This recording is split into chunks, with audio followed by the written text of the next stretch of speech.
시청자 여러분 안녕하십니까. 하루의 뉴스를 정리해드리는 YTN 뉴스라이트입니다. 한파가 조금 누그러졌죠. 오늘부터는 실내 마스크를 쓸 의무도 없어졌습니다. 수업할 때, 일할 때, 운동하고 영화 볼 때 모두 마스크를 벗어도 되지만 아직은 여전히 어색해하는 시민들이 많았습니다. 노마스크 첫날 표정 전해드리겠습니다. 대선 패자로서 오라고 하니 또 가겠다. 주말에 소환 조사를 받은 이재명 대표, 오늘 예정이 없던 기자회견을 가졌습니다. 당대표에 대한 계속된 소환에 민주당은 장외투쟁과 김건희 특검으로 맞불 작전에 들어갔는데 잠시 뒤 나이트 포커스에서 득실 따져보겠습니다. 자, 월요일 뉴스나이트 오늘의 헤드라인부터 정리해드립니다.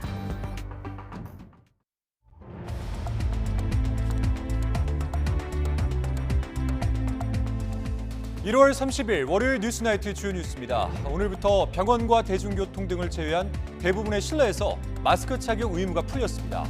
반가워하면서도 아직 어색하고 불안하다는 반응이 많았습니다.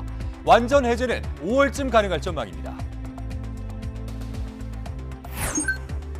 민주당 이재명 대표가 검찰의 추가 출석 요구에 대해서 모욕적이지만 응하겠다고 밝혔습니다. 국민의힘은 부패 정치인이 추한 궤변을 늘어놓고 있다고 맹비난했습니다. 대통령실이 김건희 여사 주가 조작 의혹을 추가로 제기한 민주당 김의겸 의원을 고발했습니다. 민주당은 김 여사에 대한 주가 조작 TF 출범과 특검 등을 거론하며 맞불을 놨습니다. 정부가 취약계층의 난방비를 지원하기 위해 예비비 1,000억 원 등 모두 1,800억 원을 긴급 투입합니다. 윤석열 대통령은 서민과 중산층의 난방비 부담을 낮출 수 있는 대책도 강구하라고 지시했습니다. 유치원과 어린이집으로 나뉜 영유아 보육과 교육 체계를 하나로 합치는 유보통합 계획이 발표됐습니다. 오는 2025년 시행을 목표로 본격 논의를 시작해서 올해 말에 새로운 통합 모델을 공개할 예정입니다.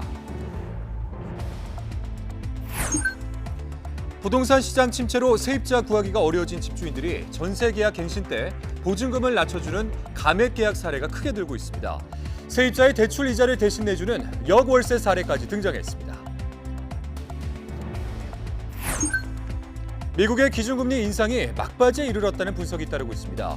이번 주와 3월에 기준금리를 각각 0.25%포인트씩 올린 뒤 금리 인상을 중단할 것이라는 전망이 미 금융시장에서 확산하고 있습니다. 더불어민주당 이재명 대표가 대장동 위례개발 특혜 의혹과 관련한 검찰의 추가 소환에 모욕적이지만 대선 패자로서 오라니 가겠다고 밝혔습니다. 민주당은 주말 대대적인 장외 여론전에 나서기로 했는데 국민의힘은 이 대표를 겨냥해서 부패 정치인의 궤변일 뿐이라고 맹공을 퍼부었습니다. 보도에 박기환 기자입니다.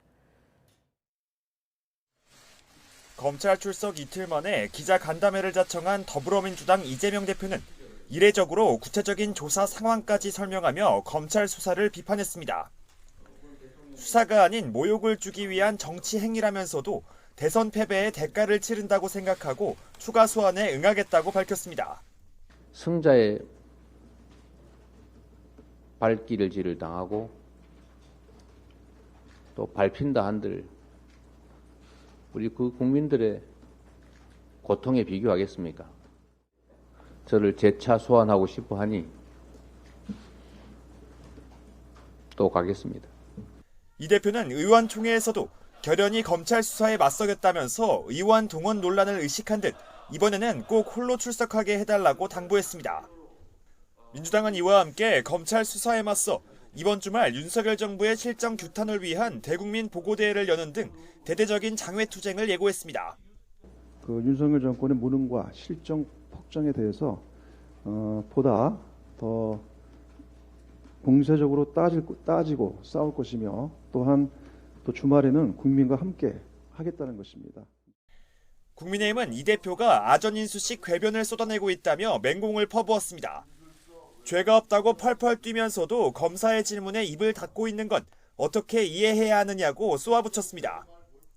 핍박받는 민주투사인 양 어설픈 코스프레 그만하시기 바랍니다. 뉴스에 가치도 없는 부패한 정치인의 추한 궤변을 국민들께서 더 들어서야 되겠습니까? 민주당이 여론전에 나선 걸 두고는 이재명 대표가 방탄을 읍소하고 있다고 강하게 비판했습니다. 일당이 이 장외로 나간다는 것은 스스로 국회의원으로서의 책무, 국회로서의 책무를 포기한 것이기 때문에 바람직하지 않고 국민들도 동의하지 않을 거라고 생각합니다. 이재명 대표에 대한 검찰 수사가 강도 높게 이어지면서 여야의 극한 대립도 갈수록 거세지고 있습니다. YTN 박견입니다. 이재명 대표의 공개 발표로 2차 소환 조사는 성사됐지만 대장동 비리를 수사하는 검찰은 아직 공식적으로 통보받은 게 없다면서 신경전을 또 이어갔습니다. 이번 수사에 물꼬를 튼 유동규 전 본부장은 연루 혐의를 부인하는 이 대표를 겨냥해서 또 한 번 작심 발언을 쏟아냈습니다. 나혜인 기자입니다. 검찰은 추가 조사에 응하겠다는 이재명 대표의 입장 발표에 별다른 공식 반응을 내지 않았습니다. 검찰 관계자는 이 대표의 뜻은 방송을 보고 알았다며 변호인과 조사 일정을 협의하겠다고만 했습니다. 애초 수사팀은 이번 주 중 하루 출석을 요구했지만 이 대표는 첫 소환 때와 마찬가지로 검찰이 제시한 일정에는 맞출 수 없다고 했습니다. 전에 말씀드린 것처럼 주중에는 좀 일을 할 수 있게 좀 주말을 활용하면 좋겠다는 생각이 들고요. 변호인과 협의를 해보도록 하겠습니다. 검찰 역시 주말 조사는 내부 협의가 필요하다는 입장이지만 일단 이 대표의 서면 진술서를 바탕으로 추가 조사를 준비하고 있습니다. 첫 조사 때 199쪽에 달하는 피의자 신문조서를 남겼지만 이 대표가 모든 질문에 진술서로 답변을 대신해 새로 분석할 자료는 많지 않은 상황입니다. 따라서 진술서 내용과 대장동 일당의 기존 진술을 비교해 모순되는 지점을 파고들 것으로 보입니다. 당장 민관 유착의 핵심 인물인 유동규 전 본부장은 비리 연루에 선을 그은 이 대표를 겨냥해 공당 대표가 힘없는 개인에게 책임을 떠넘기고 있다고 비난했습니다. 유동규 본부장 개인이 지분을 받기로 했다면 최소한의 장치라도 해두었을 것인데 여기에는 어떠한 안전장치도 없었습니다. 이것은 그 지분이 이재명의 것이어서 그 누구도 건드리지 못할 것이라 생각했기 때문입니다. 검찰은 뇌물 혐의로 구속 기소된 이 대표의 측근 정진상, 김용 씨에 관한 내용도 진술서엔 없다며 추가 조사를 벼르고 있습니다. 하지만 두 번째 조사라고 해서 이 대표가 검사의 질문에 상세히 답할 가능성은 크지 않아 보입니다. 2차 조사에서도 별다른 소득을 얻지 못한다면 검찰은 앞서 조사가 끝난 성남FC 사건과 함께 구속영장을 청구하는 방안을 검토할 것으로 보입니다. YTN 나힌입니다. 대통령실이 윤석열 대통령의 부인 김건희 여사에 대해서 추가 주가 조작 의혹을 제기한 더불어민주당 김의겸 의원을 경찰에 고발했습니다. 민주당은 김건희 여사 의혹 특검을 수용하라고 촉구하는 동시에 이상민 행정안전부 장관 탄핵소추 추진도 다시 꺼내들면서 역공채비에 나섰습니다. 보도에 정현우 기자입니다. 대통령실은 김건희 여사에 대해 우리기술 주가 조작 의혹을 제기한 민주당 대변인 김의겸 의원에게 법적 책임을 묻기로 했습니다. 명예훼손 혐의로 경찰에 고발장을 낸 겁니다. 대통령실은 우리기술이 작전 종목이란 근거가 전혀 없고 최소한의 사실관계도 없이 단정적인 가짜뉴스를 공표한 것은 악의적이라고 주장했습니다. 고발 환영 운운하며 2차 가해까지 저질렀다고 강조했습니다. 김 여사 관련 의혹 제기를 이유로 대통령실이 야당 의원의 법적 대응에 나선 건 장경태 최고위원에 이어 두 번째입니다. 국민의힘도 인격 살인 같은 거짓 폭로라며 김 의원 비판에 가세했습니다. 흑석동 재개발 몰빵으로 청와대 대변직에서 쫓겨났던 김의겸 민주당 대변인의 엽기적인 행각. 우리 국민들이 언제까지 감내하며 지켜봐야 합니까? 민주당 김의겸 의원도 물러서지 않았습니다. 자신의 의혹 제기는 정당하다며 고발당한 것을 계기로 주가 조작 의혹에 진실이 투명하게 드러나길 바란다고 맞받았습니다. 검찰이 수사를 하고 기소를 했을 때에만 혐의라는 단어를 쓸 수 있다면 그건 윤석열 정부가 정치 탄압만 하는 게 아니고 국어도 탄압하는 거다. 민주당도 김 여사 주가 조작 TF를 띄우기로 하고 김 여사에 대한 특검을 비롯한 철저한 수사를 촉구하면서 맞불을 놓았습니다. 그동안 검토해온 이상민 행정안전부 장관 탄핵소추 추진까지 거론하면서 역공태세를 본격화했습니다. 정부의 국가안전시스템 종합대책 발표도 끝났는데도 이태원 참사의 총괄 책임자인 이상민 장관의 문책을 끝내 거부하고 있습니다. 이상민 장관의 책임도 분명히 물을 수밖에 없습니다. 이재명 대표에 대한 검찰 수사와 별도로 김건희 여사 관련 의혹으로 대통령실과 민주당이 또다시 맞붙으면서 전국 대치 전선은 갈수록 넓어지는 형국입니다. YTN 정현우입니다. 대통령실과 민주당 사이 충돌은 도이치모터스 주가 조작 사건 재판 내용이 일부 공개되면서 시작됐습니다. 도이치모터스뿐 아니라 다른 주가 조작에도 김건희 여사가 연루된 것으로 의심된다는 게 논란의 핵심인데 검찰이 김 여사에 대한 처분을 미루면서 논란만 더 키우고 있다는 지적이 나옵니다. 김혜린 기자입니다. 지난 26일 뉴스타파 보도는 이번 논란의 발단이 됐습니다. 뉴스타파는 김건희 여사가 도이치모터스 주가 조작 2차 세력이 관리한 다른 작전주인 우리기술을 거래했다고 보도했고 더불어민주당 김의겸 대변인은 이를 인용했습니다. 해당 내용은 도이치모터스 주가 조작 사건 공판에서 일부 거론됐습니다. 지난해 5월 재판부는 주가 조작 선수로 알려진 전직 증권사 직원 김모 씨에게 주가가 낮고 회사가 어려운 상황에서 우리기술 경영진이 주가 부양을 요청했는지 직접 물으며 우리기술과 도이치모터스가 연이어 비슷한 시기에 있었다고 지적합니다. 반년 뒤 검찰은 지난 2010년 8월부터 2011년 초까지 주가 조작 일당이 도이치모터스 주식을 매수하면서 우리기술 주식도 매수한 사실이 확인됐다고 말합니다. 우리기술 역시 도이치모터스 주가 조작 세력이 거래한 작전주라는 의구심이 드는 대목이긴 한데 그렇다고 주가 조작이 있었다고 단언하기엔 한계가 있습니다. 우리기술 의혹에 대해선 검찰 수사가 진행된 사실이 없고 기소된 작전 세력 공소 사실에도 기재된 적이 없기 때문입니다. 주가 조작 자체가 불확실한 상황이니 김건희 여사가 이에 연루됐다는 주장 역시 터무니없다는 게 대통령실의 입장인 겁니다. 그러나 도이치모터스 주가 조작에 대한 기존 김 여사 측의 해명에 의구심이 드는 정황으로 해석되기도 합니다. 지난 대선 당시부터 윤석열 대통령과 김 여사는 주가 조작 일당이 1차 작전을 벌인 뒤인 2010년 5월 이후엔 자신의 계좌를 직접 관리했다고 해명했습니다. 그래서 돈을 빼고 그 사람하고는 절연을 했습니다. 저희 집사람 오히려 손해보고 그냥 나왔습니다. 그것도 2010년입니다. 하지만 2차 작전 시기 김 여사 계좌에 거래 수량이 적힌 김건희 파일을 작전 세력이 보관한 정황이 공개된 데 이어 같은 시기 작전 세력이 관리한 우리기술 주식을 김 여사 역시 거래했다는 점은 단순히 우연으로만 보긴 힘든 상황인 겁니다.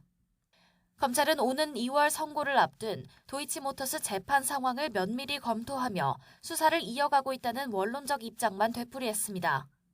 김 여사의 도이치모터스 주가 조작 연루 의혹에 대한 검찰의 처분이 차일피일 미뤄지면서 소모적 논쟁만 계속되고 있다는 지적이 나옵니다. YTN 김혜린입니다.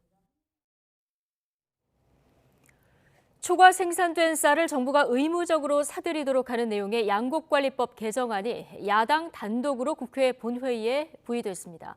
여당인 국민의힘은 항의하면서 집단 퇴장했는데 2월 국회에서도 각종 민생 법안을 두고 여야 대치가 불가피해 보입니다. 엄윤주 기자의 보도입니다.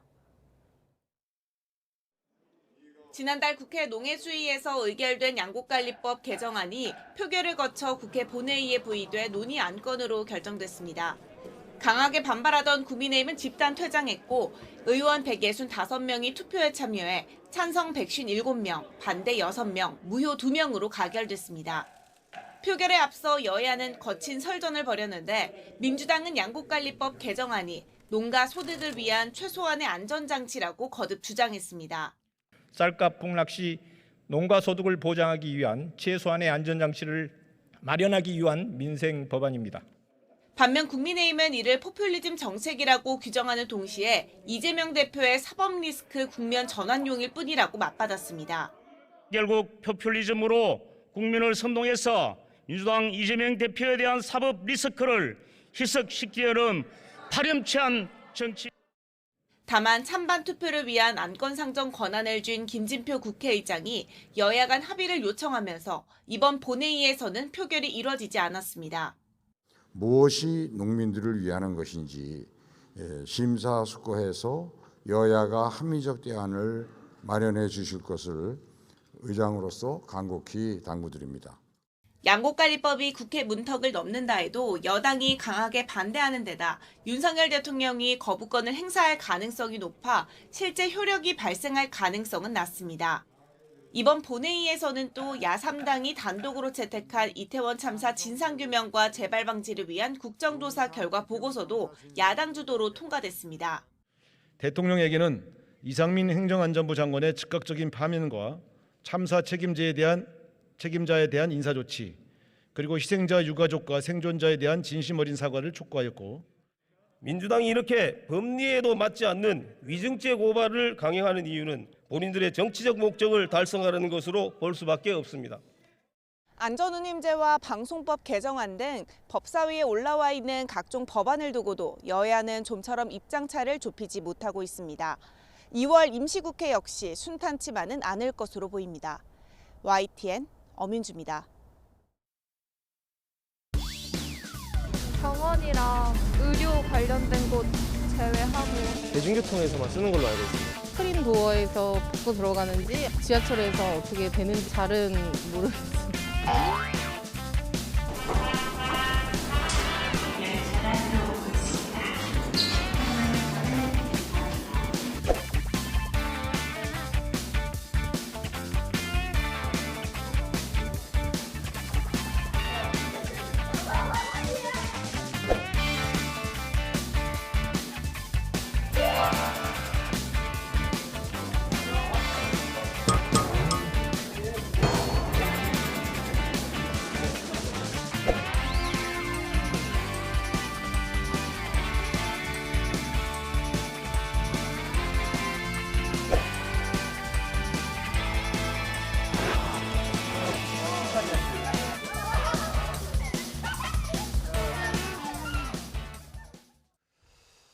이제 실내에서 마스크를 반드시 쓰지 않아도 되지만 어색하고 또 혼란스럽다는 반응이 대부분이었습니다.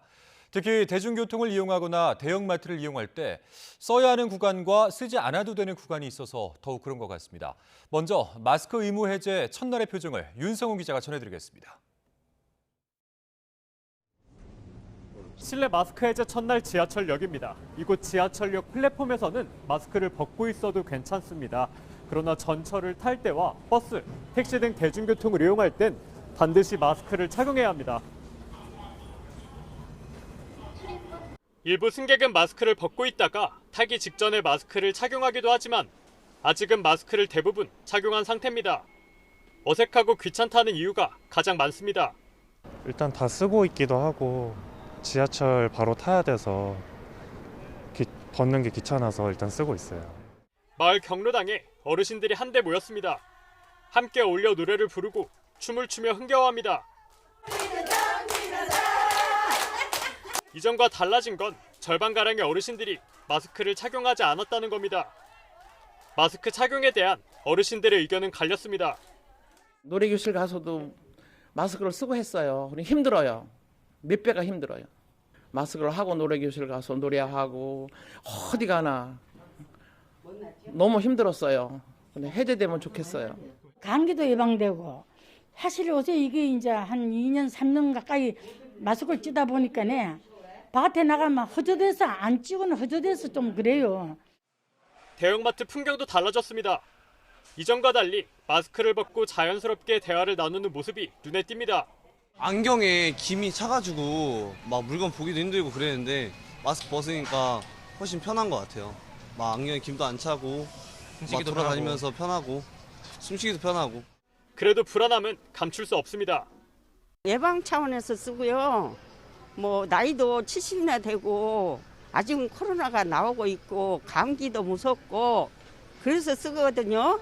어디서 쓰지 않아도 되고 어디선 반드시 써야 하는지 기준 자체도 여전히 헷갈립니다. 대형마트에선 벗어도 되지만 마트 안 약국은 써야 하는 게 대표적입니다. 헷갈릴 때 있겠죠. 몰라요. 그냥 이거 써야 되는. 쓰지 않아도 되지만 쓰는 게 편한 상황. 그만큼 코로나와 함께한 지난 3년은 우리에겐 너무도 길고 힘든 시기였지만 우리 몸과 마음은 아직 거기에 머물러 있습니다. YTN 윤성훈입니다. 마스크가 사라진 교실에서는 학생들이 웃고 얘기하는 서로의 모습을 보며 신기해했습니다. 학원가는 2주간 착용을 유지하기로 했는데요. 이번에는 장하영 기자가 학교와 학원가를 둘러봤습니다. 마스크 착용 의무가 권고로 바뀐 첫날, 착용 의무는 통학버스에만 남아있지만 버스에서 내려도 쓰고 있던 마스크를 벗는 학생은 거의 없습니다.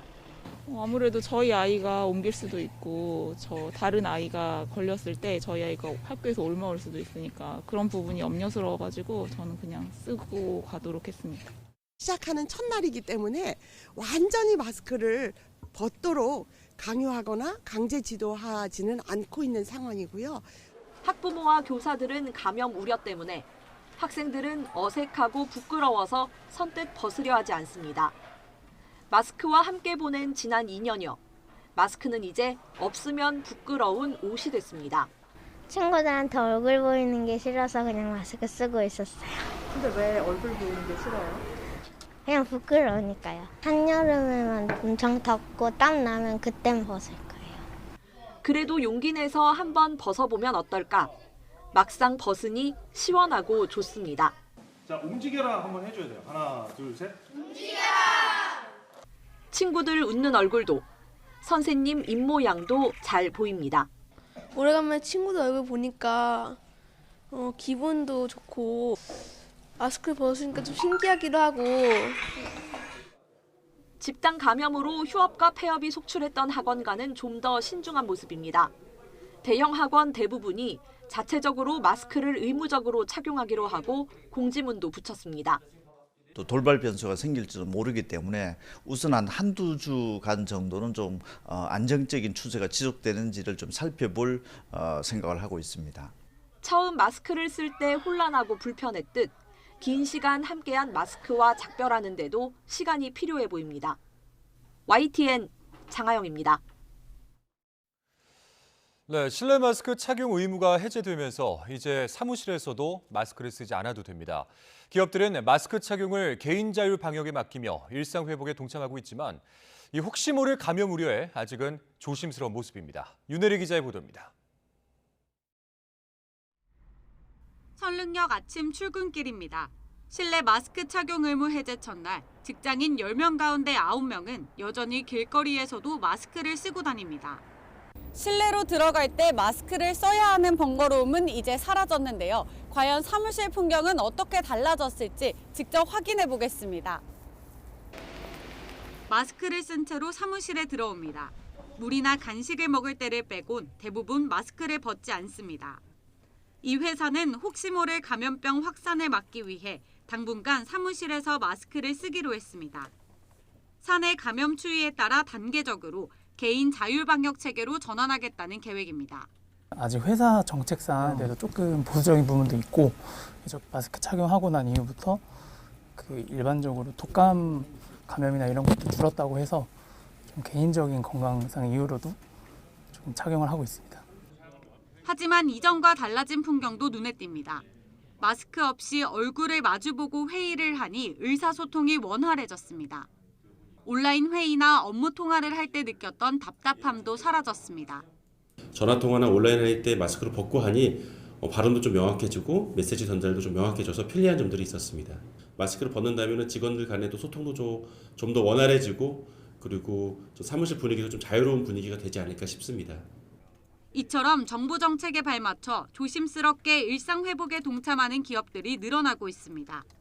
서로의 얼굴이 너무 낯설어지기 전에 코로나 이전처럼 단체 사진을 찍을 수 있는 날도 조만간 돌아올 걸로 보입니다. YTN 윤혜리입니다. 실내 마스크 착용이 의무에서 권고로 바뀌면서 이제 자율에 따라 쓸지 말지를 결정하게 됐습니다. 병원과 대중교통에서도 마스크를 안 써도 되는 완전 해제는 오는 5월쯤 가능할 거란 전망이 나왔습니다. 김평정 기자입니다. 이제 마스크 착용은 원칙적으로 자율에 맡겨졌습니다. 지난 5월 야외 마스크 착용 의무가 해제된 데 이어 실내 마스크 착용도 풀렸기 때문입니다. 이번 조치로 사무실은 물론 대형마트와 백화점, 학교와 유치원, 어린이집, 학원 등 대부분 장소에서 마스크를 안 써도 됩니다. 다만 의료기관과 약국, 요양시설 등의 감염 취약시설, 대중교통은 마스크 착용 의무가 유지됩니다. 이런 장소에서도 마스크를 벗어도 되는 완전 해제는 오는 5월쯤 가능할 거란 전망입니다. 이번 5월 정도면은 충분하지 않을까 하는 그런 개인적인 생각은 갖고 있습니다만 모든 논의는 위원회 혹은 또 각 본부를 중심으로 충분한 논의를 하고 자료가 그때까지 나오는 자료들을 보면서 할 것이라는 점은 분명히 말씀드립니다. 확진자의 7일 격리 의무는 안전성을 더 확인해야 해제할 수 있다고 설명했습니다. BA1.1에 감염된 10명 가운데 1명은 감염 8일차에 BA5는 10명 가운데 4명이 5일차에 다른 사람을 감염시킬 수 있었다는 연구 결과를 들어 격리기간 해제나 단축에 신중한 태도를 보였습니다. 현재 별도의 국가 예산이 투입되는 코로나19 치료가 건강보험 체계 안에서 이뤄지도록 바뀌는 일반 의료 체계로의 전환은 올해 10월에서 11월쯤 가능하고 그 변화가 완전한 일상 회복의 마지막 단계가 될 거라고 내다봤습니다. 그러면서 일상 회복의 과도기에는 고위험군의 감염 예방이 여전히 중요하다고 정기석 단장은 강조했습니다. 현재 고위험군의 40%와 전 국민의 60%는 코로나19 면역이 충분하지 않아 언제든 바이러스를 전파할 수 있다며 고위험군은 가능한 모든 장소에서 마스크를 써달라고 당부했습니다. 또 34.8%에 그치고 있는 60세 이상 고령층의 개량 백신 접종률을 올리는 데 동참하고 증상이 나타나면 즉시 항바이러스 치료제를 처방받아 복용해달라고 요청했습니다. YTN 김평정입니다. 세계보건기구 WHO가 코로나19 공중보건 비상사태를 유지하기로 했습니다. 테워드로스 아드하놈 거브러여수스 WHO 사무총장은 긴급위원회의 권고 의견을 수용해 비상사태를 유지한다고 밝혔습니다. 이에 따라 지난 2020년 1월 말 선포된 공중보건 비상사태는 3년을 넘기게 됐습니다.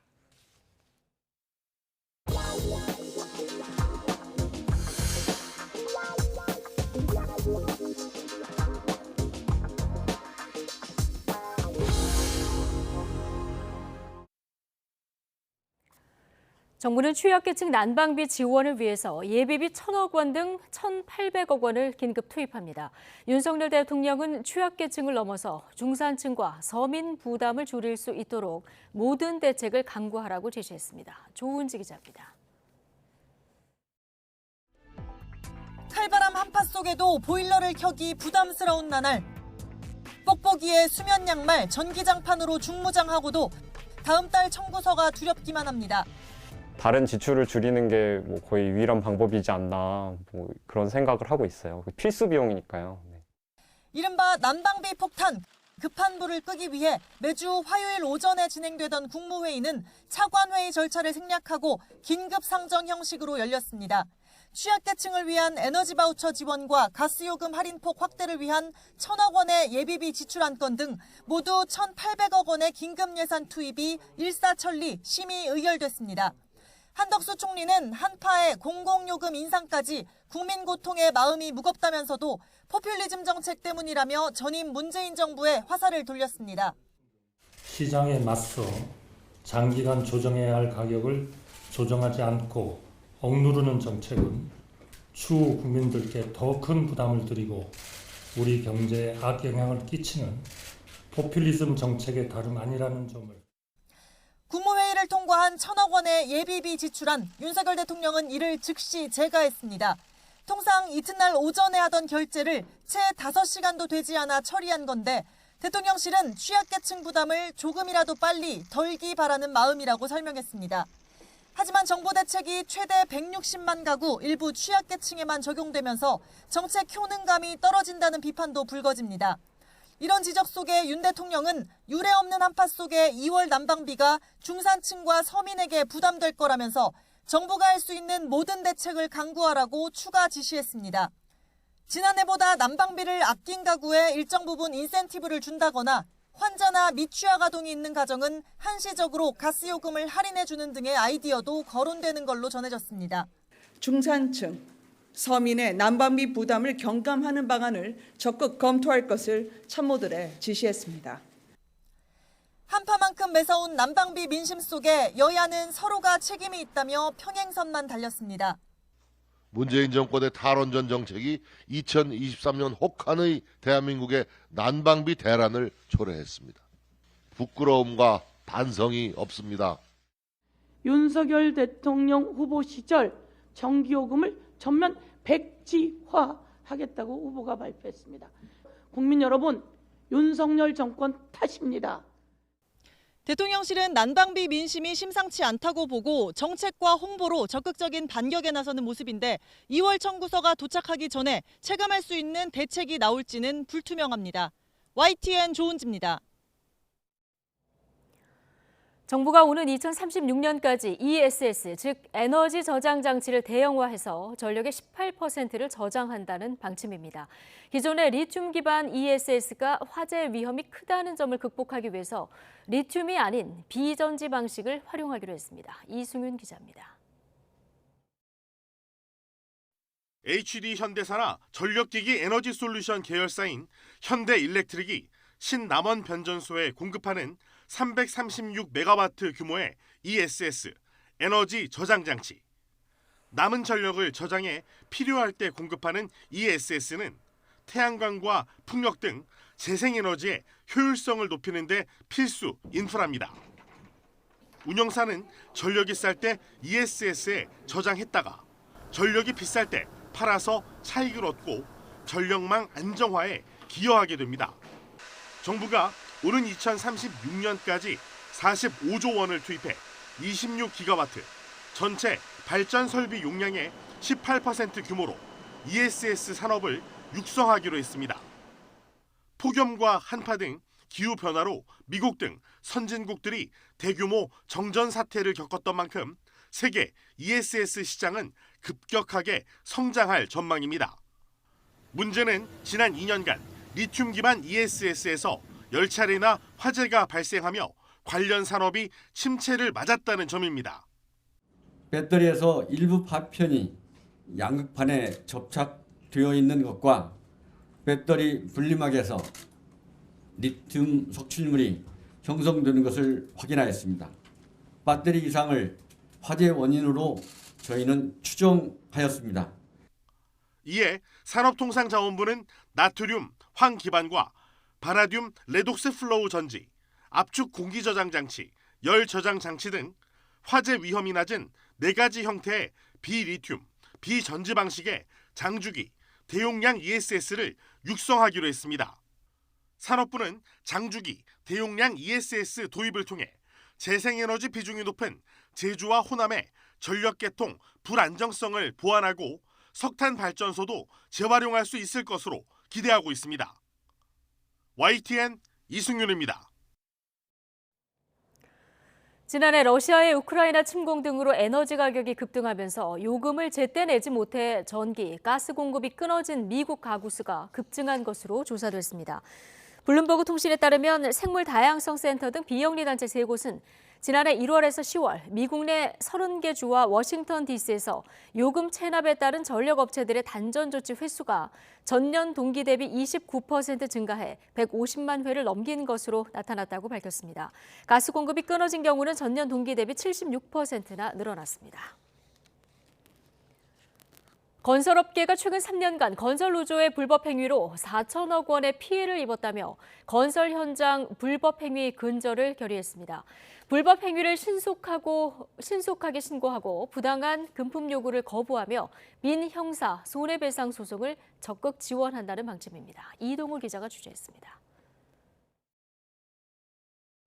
건설 현장 불법 행위 근절하자! 근절하자! 근절하자! 근절하자! 회원사 5만여 개인 전문건설협회와 철근 콘크리트 공사업협의회가 건설노조의 불법 행위를 뿌리 뽑겠다고 나섰습니다.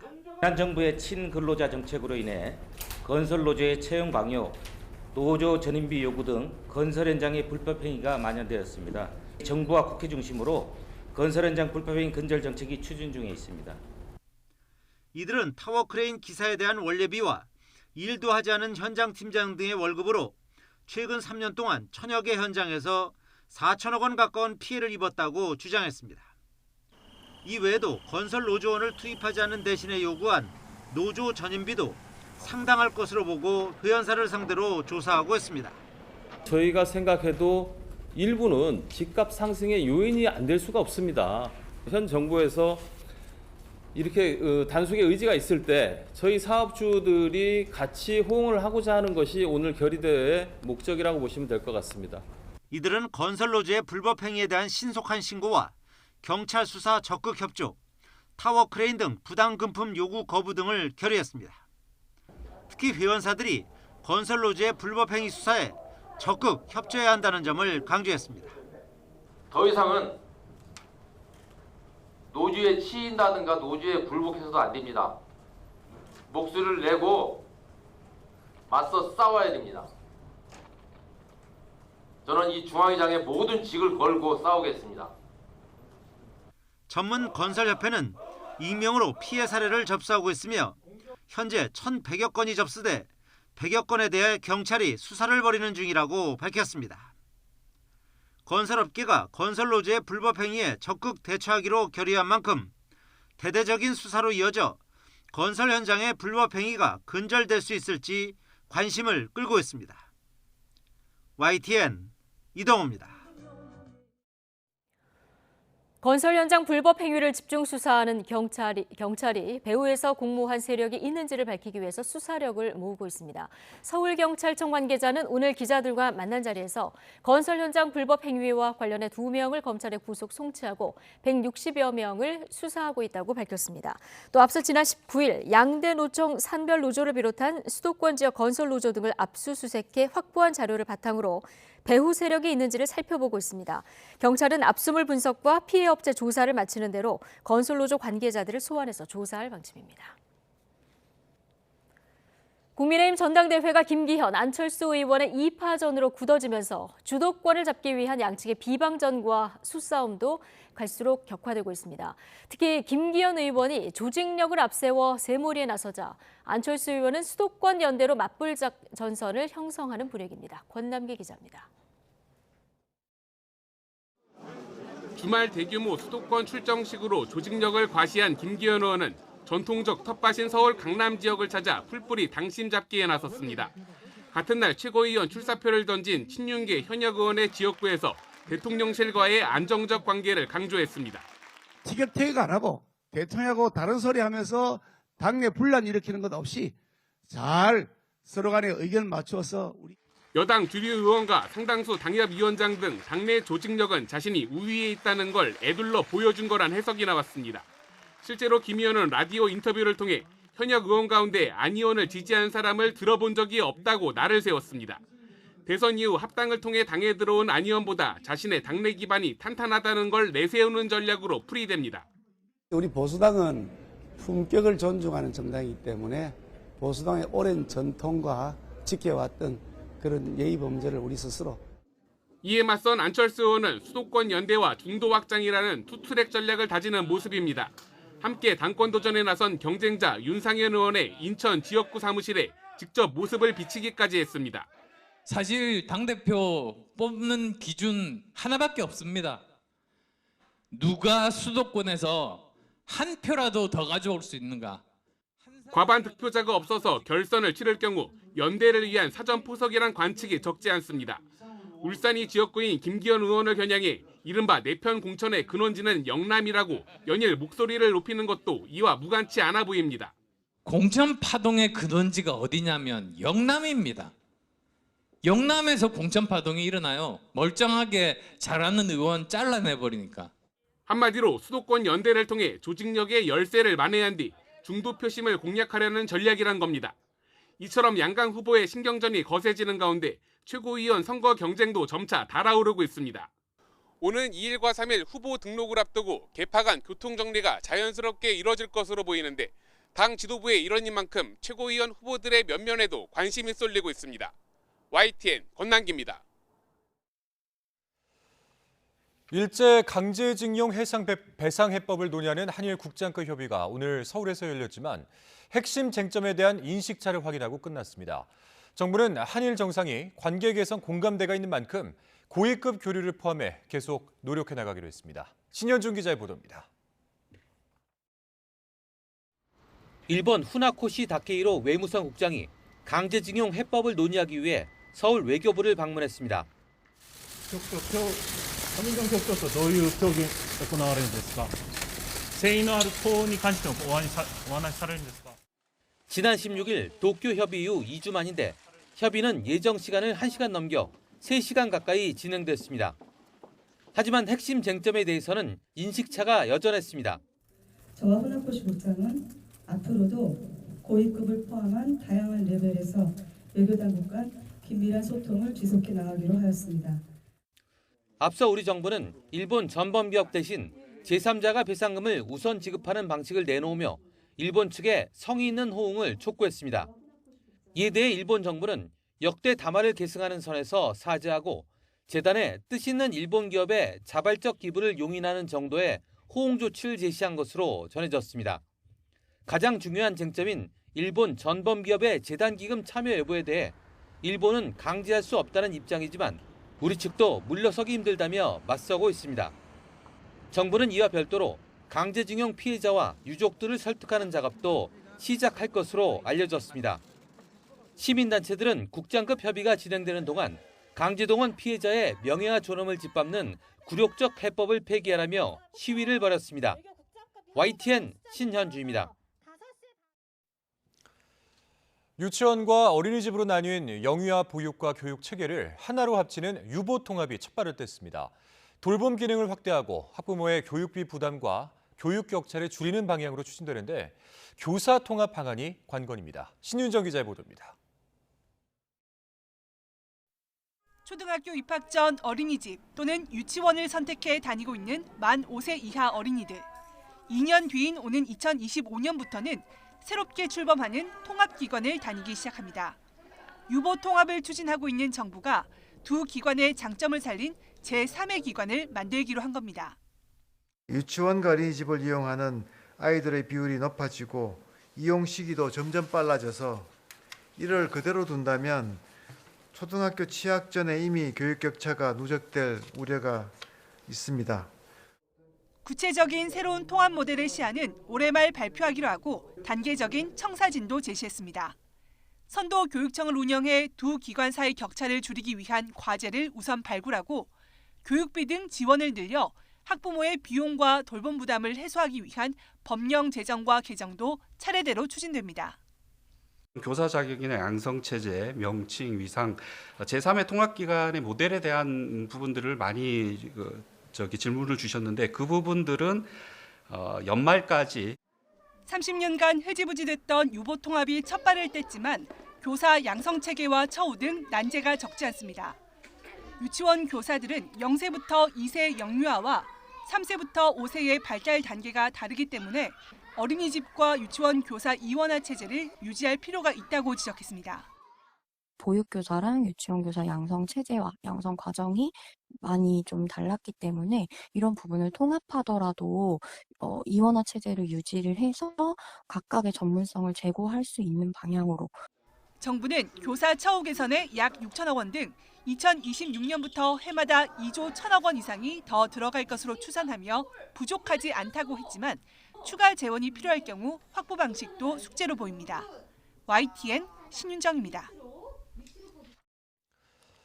조규용 보건복지부 장관은 국민연금 보험료율을 15%로 인상한다는 방안은 정부안이 아니라고 밝혔습니다. 조규용 장관은 오늘 긴급 브리핑을 통해 국민연금 보험료율을 현재 9%에서 15%로 인상한다는 내용은 국회 연금개혁특별위원회 산하 민간자문위원회에서 논의 중인 사안으로 정부안이 아니라고 강조했습니다.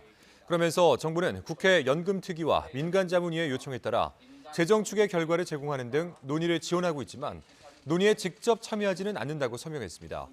조 장관은 국회 연금특위에서 개혁 방안을 마련하면 그 결과를 참고하고 국민 의견을 충분히 반영해서 올해 10월 국민연금 종합운영계획을 수립해 국회에 제출할 예정이라고 말했습니다. 주택 매매 가격과 전셋값이 동반 하락하면서 전세 계약을 갱신할 때 보증금을 낮추는 감액 계약 사례가 증가했습니다. 세입자 구하기가 어려워진 집주인들이 집을 비우는 쪽보다는 보증금을 일부 반환하는 쪽을 택하고 있습니다. 최기성 기자가 취재했습니다.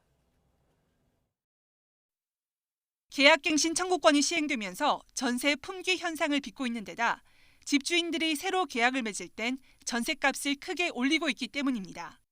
부동산 가격이 한창 오르던 때 재계약하면 보증금을 5% 내에서만 올릴 수 있는 계약갱신 청구권은 세입자 안전장치였습니다. 하지만 집값이 낮아지면서 분위기가 바뀌었습니다. 서울 강동구 한 아파트 전용 면적 84제곱미터는 지난해 12월 7억 원의 전세 재계약이 이뤄졌습니다. 2년 전보다 2억 5천만 원 낮은 금액입니다. 시세에 따라가는 거죠. 뭐 사회적인 분위기 따라가는 거고 맞춰줄 수밖에 없는 그런 상황인 거고 임대인 입장에서는. 서울 송파구 한 아파트 전용 84제곱미터도 이번 달 초 집주인이 임차인에게 3억 원을 반환하고 재계약했습니다. 아무래도 이제 뭐 매매가가 떨어지고 전세가도 이제 많이 떨어지다 보니까 좀 그래도 그렇겠죠. 불안감에. 1년 전과 비교하면 서울은 2만 건 넘게, 인천과 경기는 2배 이상 전세 매물이 늘었습니다. 부동산 시장 침체로 새로 들어올 세입자가 구해지지 않자 보증금을 돌려주기 어려워진 집주인은 감액해서라도 계약을 유지하고 있습니다. 계약 만기가 되면 돌려줘야 되는 의무가 있기 때문에 부담이 굉장히 큰데 이게 계약갱신 기간 중에도 요구할 수 있기 때문에 집주인들 부담은 뭐 상상 이상으로 굉장히 큽니다. 감액갱신 계약 비율은 지난해 1분기 4.7%에서 4분기에는 13.1%로 급증했습니다. 보증금 감액분 마련 여력이 없는 집주인이 대출이자를 대신 내주는 이른바 여걸세 사례도 나타나고 있습니다. 수급 불균형이 이어지는 가운데 대단지 아파트 입주가 예정되거나 갭 투자가 많았던 지역을 중심으로는 감액 갱신이나 여골세 계약이 늘어날 가능성이 높습니다. 갱신 청구권을 행사한 세입자는 2년을 채우지 않아도 언제든 계약 해지가 가능합니다. YTN 최기성입니다. 원희룡 국토교통부 장관이 LH가 최근 매입한 미분양 아파트 고가 매입 논란에 대해서 내 돈이었으면 이 가격에 안 산다며 일침을 가했습니다.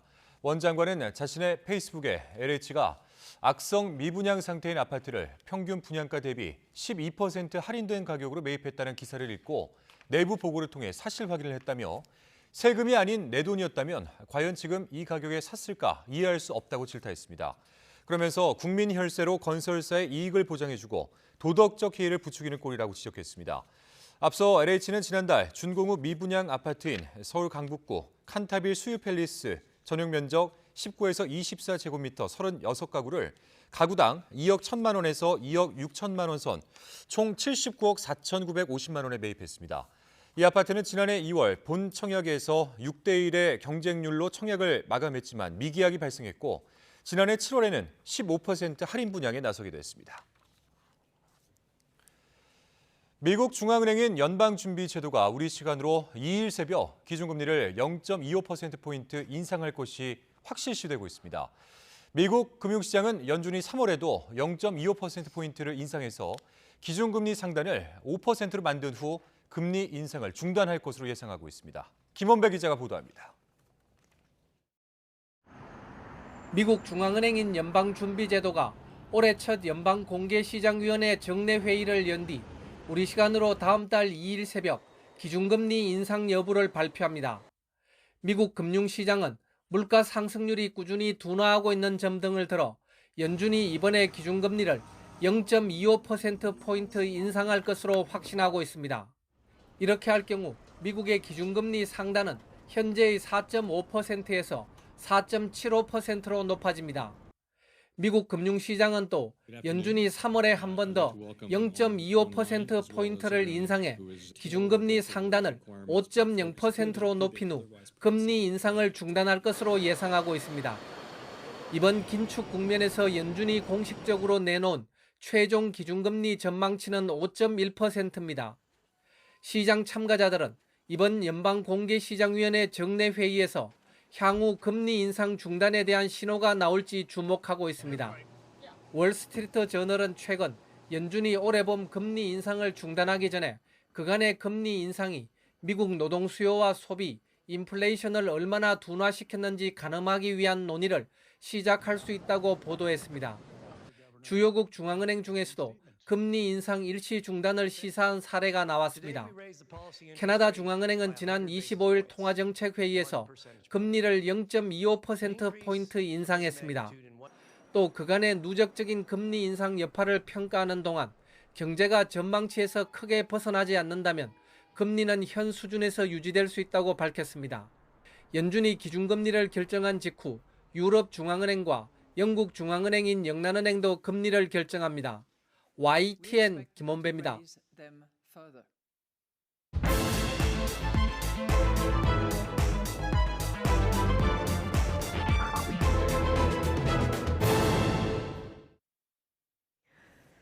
네, 오늘의 정치권 관심 뉴스 분석해보는 나이트 포커스 장성철 공론센터 소장 그리고 김상일 정치평론가 두 분 모셨습니다. 어서 오십시오. 안녕하세요. 예, 안녕하십니까.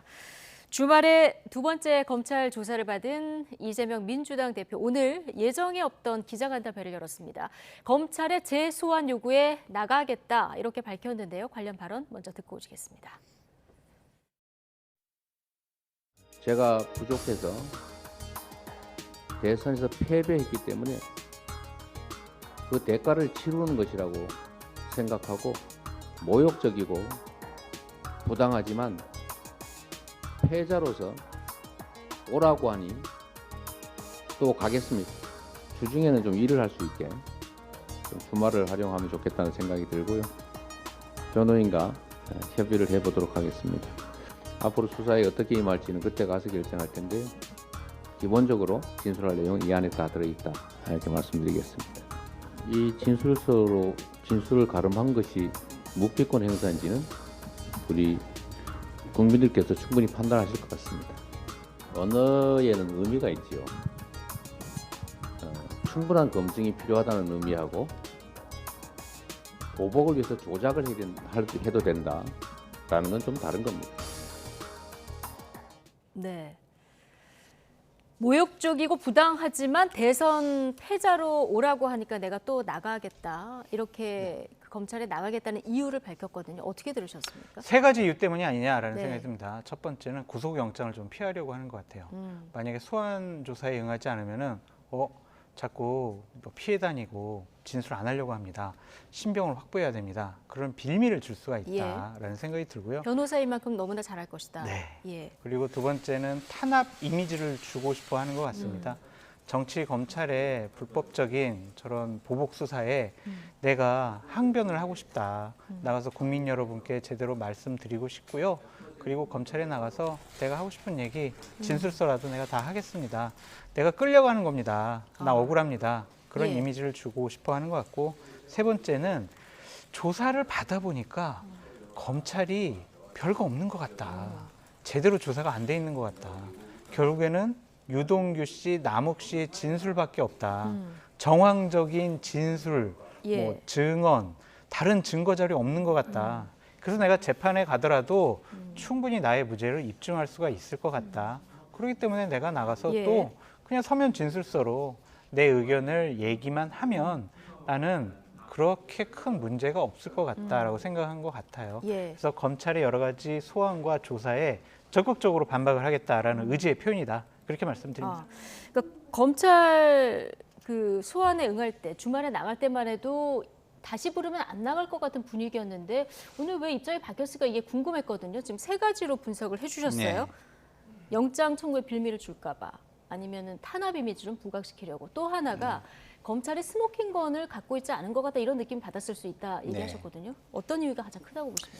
저는 기본적으로는 이게 정적을 제거하기 위한 보복 수사다라는 거를 이제 보여주기 위해서 여론전에 나섰다 이렇게 생각을 합니다. 왜냐하면 그동안의 검찰의 시간 동안 피의사실 공표를 통해서 자신을 굉장히 악마화하고 마치 그 사실인 듯한 기사들이 많이 쏟아졌잖아요. 그래서 본인이 방탄 프레임 이미지에 많이 손해를 보고 거기에 프레임에 걸렸다 이렇게 좀 생각하는 것 같아요. 근데 그 프레임을 벗어나기 위해서 민생 행보를 굉장히 많이 했거든요. 네. 근데 그 민생 행보가 별로 블랙홀에 자꾸 빨려 들어가면서 그 득점을 못하는 상황 속에서 이제는 이거에 대한 여론전에 직접 뛰어들어야 되겠다 이런 생각을 한 것 같고요. 그리고 지난번 약식 기자회견을 통해서 혼자 나가겠다. 이게 굉장히 좋은 반응을 또 일으켰잖아요. 그 좋은 반응에 대한 학습 효과도 좀 있는 것 같고요. 그리고 장성철 소장이 얘기한 것처럼 검찰에 가서 저쪽의 전략도 파악이 되고 나는 진술을 안 하니까 크게 손해 볼 게 없다라고 해서 이해득실 차원에서도 좀 뭐랄까 판단이 쓴 것 같은 그런 생각이 듭니다. 그리고 뭐 부당하지만 뭐 악한 제도도 내가 제도를 지킨다라는 어떤 안정감 있는 정치인의 모습도 보여줄 수 있는 것이죠. 이런 이유로 이제 여론전을 좀 생각하는 것 같다. 자, 주말 조사 받으러 들어갈 때 윤석열 검사 독재 정권 3번 얘기했고요. 항상 하던 얘기죠. 예, 나올 때는 또 기소 목적으로 사건을 조작했다. 이 얘기도 뭐 또 하지 않았습니까? 예, 정부와 검찰을 굉장히 강하게 비판했는데 조금 전 이제 기자 질문에서 들으셨지만 2017년에 페이스북에 남겼던 글이 또 새롭게 이러다 보니 조명을 받아요. 그렇죠. 검찰과 언론은 모든 대선 후보 탈탈 털어 주십시오라고 얘기를 했었잖아요. 그때의 이재명과 지금의 이재명은 다른 사람인가 아니면 같은 사람인가 아니면은 본인에 대해서 검찰이 탈탈 터는 것에 대해서 좀 항변하고 싶은 게 진짜 이재명인가 그런 것에 대한 좀 다른 문제제기가 있는 것 같습니다. 이재명 당대표가 이전에도 명언 같은 얘기를 했죠. 적폐청산이 정치 보복이면 그런 보복 매일 해도 괜찮습니다라고 얘기를 했잖아요. 그러니까 지금은 이재명 당대표가 성남시장 시절에 저질렀던 비리 혐의 의혹들이 사실인지 아닌지 우리는 알 수가 없죠. 지금 진행되는 것을 보면 검찰이 아직 방금 전에 앵커께서 말씀하셨던 것처럼 제대로 된 스모킹건을 확보하지 못한 것 같아요. 그래서 지속적으로 이재명 당대표는 비리 혐의자예요, 범죄 혐의자예요 라는 이미지를 국민들에게 주고 싶어하는 것 같다라는 좀 생각에는 저도 일견 동의를 합니다. 그렇더라도 이재명 당대표 스스로도 상당히 반성해야 될 부분이 많이 있다. 본인이 임명했던 유동규 성남도시개발공사 직무대행 누가 임명했습니까? 그리고 측근, 분신같은 김용, 정진상 구속됐습니다. 검찰이 구속영장 청구한다고 해서 법원이 항상 구속영장 다 내주는 건 아니잖아요. 범죄 혐의가 입증이 됐기 때문에 구속된 거 아니겠습니까? 그런 것에 대해서는 왜 본인이 항변을 하거나 아니면 국민들께 또한 죄송하다? 이런 얘기를 안 합니까? 그냥 나는 잘못됐어요. 검찰이 정말 잘못된 거예요. 정치 보복이에요. 이런 말만 되풀이한단 말이에요. 그것은 역설적으로 살펴보면 이재명 당대표 스스로 내가 과거에 했던 일 중에서 문제가 될 것 같다라고 스스로 좀 생각하는 부분도 있는 것 같아요. 왜냐하면 대선 후보 시절에 이재명 당대표도 스스로 얘기했잖아요. 제가요 대선에서 지면은요 검찰에서 없는 죄 만들어서 저 감옥 보낼 거예요 이런 얘기 했잖아요. 그런 얘기를 왜 본인이 자발적으로 합니까? 그렇다면은 이 부분에 대해서는 명백하게 저는 정말 잘못한 것이 없습니다라는 입증 책임도 정치적으로 이재명 당대표가 가져야 될 중요한 의무 중에 하나다라고 말씀드려요. 자, 어쨌든 또 나가기로 했고 검찰이 제시한 날짜는 1월 31일과 2월 1일 중에 나와달라 했는데 이재명 대표는 평일에는 일해야 된다. 이 입장 지금 고수하고 있는 상황입니다. 신경전 계속 이어지고 있는데 어쨌든 검찰은 이 대표가 서면 진술서에 배임 관련한 내용만 적었기 때문에 다른 것들을 더 조사하려면 하루가 더 필요하다는 이런 입장 아니겠습니까? 근데 2차 조사를 받으러 나가서도 이 진술서로 가름하는데 계속 이걸 되풀이하면 조사에 실익이 있을까요? 그러니까 이건 검찰이 잘해야 되는 거죠. 이걸 뭐 이재명 대표 측에 뭐 대답 잘해서 우리에게 실익을 주십시오 이렇게 할 수는 없잖아요. 그리고 요새 재판이 이제는 저기 검찰에 나가서 피의자 진술하는 거가 증거 능력이 이제 없지 않습니까? 그렇기 때문에 그 공판 중심주의로 재판장, 그러니까 판사 앞에서 잘하는 게 훨씬 중요한 거예요. 검찰 조사가 증거 능력이 없습니까? 그 공판주의로 바뀌면서 그렇게 됐죠. 그렇게 되는 바람에 지금은 저기 가가지고서 뭐 이렇게 잘 답변하는 게 방어권에 큰 도움이 되지 않는다고 생각을 하는 거죠. 물론 그게 이제 뭐 진술에 의해서 막 엇갈리고 뭐 복잡한 게 없이 물증이 뚜렷하게 나온다면 나가서 적극적으로 진술을 하는 게 더 나을 수도 있어요. 근데 그런 게 없이 부닥치는 상황 속에서는 재판장 앞에서 어떤 전략을 잘 짜느냐가 훨씬 더 중요할 수도 있지 않습니까? 본격적으로 다투는 거는 그렇죠. 재판에서 해야 된다. 그러면 방어권 차원에서라도 많은 얘기를 안 하고 상대방의 전략이 뭔지를 파악하는 데 주력하는 것이 훨씬 더 본인에게 도움이 되지 않겠습니까? 그런 차원에서 보면 당연히 쓸데없는 진술을 해가지고 그게 말꼬리를 잡히거나 어떤 실수가 되거나 그런 걸 막는 게 훨씬 더 좋다라고 판단하고 전략상. 있는 것으로 저는 보입니다. 예. 검찰은 이번에 추가 조사하면 이제 성남 FC 건과 묶어서 네. 구속영장을 청구할 수도 있다 이런 뭐 소식도 들립니다만 신병을 확보하려고 하면 법원 문턱도 넘어야 되고 국회 문턱도 넘어야 되는데 사실 이게 쉽지는 않지 않습니까? 이러면 검찰은 어떤 선택을 할 거라고 보십니까? 그래도 구속영장을 청구할 것 같아요. 청구할 것 같습니까? 그리고 체포영장을 먼저 청구하게 국회에다가 이제 동의해달라고 요구를 하겠죠. 그것이 부결될 가능성이 높잖아요. 민주당이 부결시킬 겁니다. 그렇더라도 검찰로서는 정치적인 이득을 얻을 것 같아요. 민주당은 범죄 혐의자, 비리 혐의자를 옹호하는 그러한 집단이에요. 라는 이미지를 줄 수가 있을 것 같아요. 그리고 보호하는 것 자체가, 그 특권을 이용하는 것 자체가 이재명 당대표에게도 그렇게 썩 유리한 것 같지는 않다라고 말씀을 드립니다. 그렇기 때문에 이재명 당대표로서도 막 계속 출두하고 소환조사 받으면서 검찰의 체포영장 발부, 동의서 이런 것들을 좀 무력화시키려고 노력을 하는 것 같습니다. 저는 검찰이 이번에 제대로 뭔가를 입증하지 못하면요. 자칫 잘못하면 이재명 당대표에게 면죄부를 줄 수도 있다라는 좀 생각이 들어요. 자꾸 유동규 씨, 남욱 씨의 증언만 갖고 이재명 당대표를 조사하고 뭐 공격을 한다? 핵심 스모킹 거는요. 결국에는 김만배 씨가 될 수밖에 없어요. 근데 김만배 씨는 지금 거의 침묵 입을 안 열잖아요. 그러니까 예를 들면 남욱 씨도 김만배 씨가 그랬는데요 이러잖아요. 유동규 씨도 김만배 씨가 그랬는데요 정진상하고요 뭐 어쩌고 이런 얘기만 한단 말이에요. 근데 정작 김만배 씨의 입이 닫혀 있는 닫혀 있어요. 근데 만약에 김만배 씨가 입을 열지 아니면은 예전에 했던 증언을 좀 번복을 해서 사실 맞습니다. 천화동인 1호 그거 다 이재명, 당시 성남시장 정진상 그렇게 성남시청에 있는 사람들 거였어요. 그래서 지분 약속을 제가 했습니다. 언제? 몇 월 며칠 날 제가 누구랑 어디서 만나가지고 그런 약속까지 다 했습니다. 사실은 제가 그때 이런 약정서까지 해놨어요.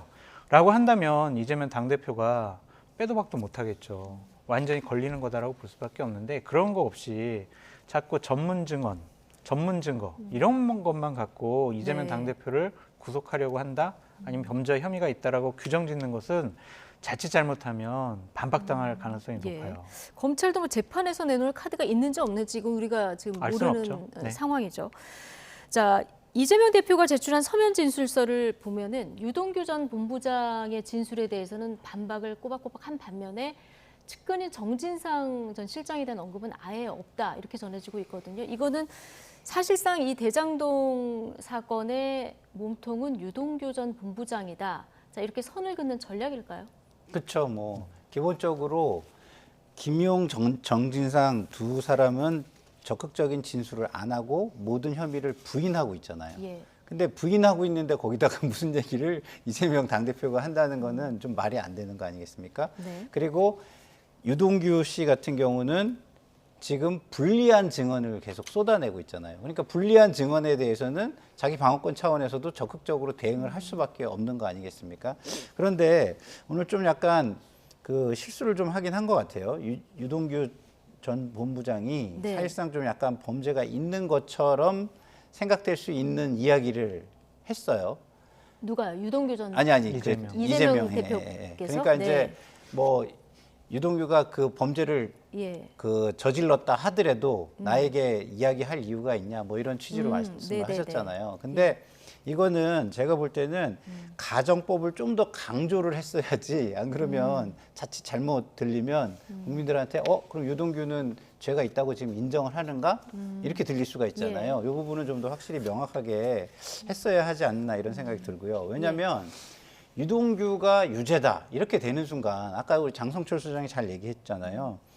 이거부터 검찰이 사실 차곡차곡 했으면 지금 굉장히 유리한 입장에 있을 거예요. 왜냐하면 국민들이 볼 때 유동규가 그 정도의 권한이 있어? 그 정도를 그러면은 대장동 일당이 유동규가 권한도 없는 사람에게 그 정도의 대가를 줄 생각을 했겠어? 등등 이런 걸로 자연스럽게 이어지게 되는데 너무 수사를 과도하게 하다 보니까 이런 오히려 국민의 동의를 얻어가면서 한 발씩 나갈 수 있는 수사를 너무 이렇게 점프를 뛰어서 하니까 국민들은 지금 이재명 대표가 직접적으로 지금 증거가 뭐가 있어? 여기에 더 집중을 하게 되잖아요. 예, 시간이 지날수록. 예, 시간이 지날수록. 이거는 제가 볼 때는 검찰의 패착이 아닌가. 그리고 과도한 욕심이, 그리고 과도한 수사가, 불공정한 수사가 오히려 우리 장 소장 말씀하신 대로 자칫 잘못하면 그 면죄부를 줄 수 있는 분위기로 갈 수도 있지 않을까, 이런 생각도 듭니다. 예. 자, 어쨌든 지금 몸통으로 몰린 유동규 전 본부장, 오늘 그 변호사가 공당의 대표가 힘없는 개인에게 책임 떠넘긴다면서 오늘 정면으로 반박을 했는데, 자, 발언을 듣고 오시겠습니다. 유동규 전 본부장님은 공당의 대표가 권력을 이용하여 한때 자신을 돕기까지 했던 힘없는 개인에게 모든 책임을 떠넘기려는 태도에 대해 개탄스러운 입장을 가지고 있습니다. 만일 대장동 사업과 같은 어마어마한 사업에 도움을 주고 유동규 본부장 개인이 지분을 받기로 했다면 상식적으로 약정서를 작성하는 등 지분에 대한 최소한의 장치라도 해두었을 것인데, 여기에는 어떠한 안전장치도 없었습니다. 이것은 그 지분이 이재명의 것이어서 그 누구도 건드리지 못할 것이라 생각했기 때문입니다.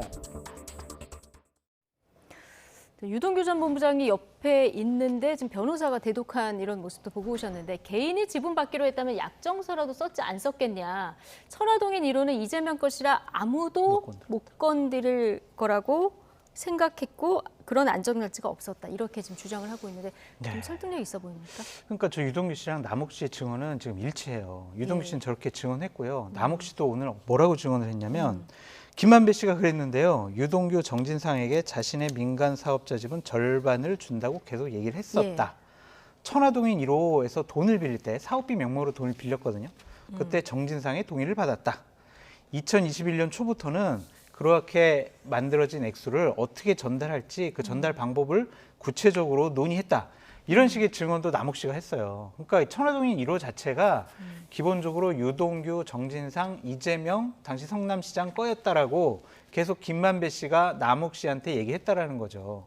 그러니까 이것은 유동규 씨가 증언하는 거랑 일치하는데 결정적으로 김만배 씨가 입을 열지 않고 있기 때문에 그러니까요. 이 부분에 대해서도 상당히 좀 검찰로서는 난감할 수밖에 없어요. 검찰로서는 저렇게 유동규 씨가 법정 진술이라든지 아니면 법정에 출두하면서 하는 얘기, 남욱 씨의 인터뷰 이런 것으로 이재명 당시 성남시장 잘못했어요. 다 알고 있어요. 최종 결정권자 누구예요? 이재명 당시 성남시장이에요. 그러니까 최종 책임은 배임은 뭐 이해충돌방지법 혐의는 뇌물죄는 정치자금법 위반 혐의는 다 이재명 당시 성남시장에 있는 거예요. 라고 몰고 가고 싶어 하는데 결정적인 증거를 아직 확보하지 못한 것 같아요. 그렇군요.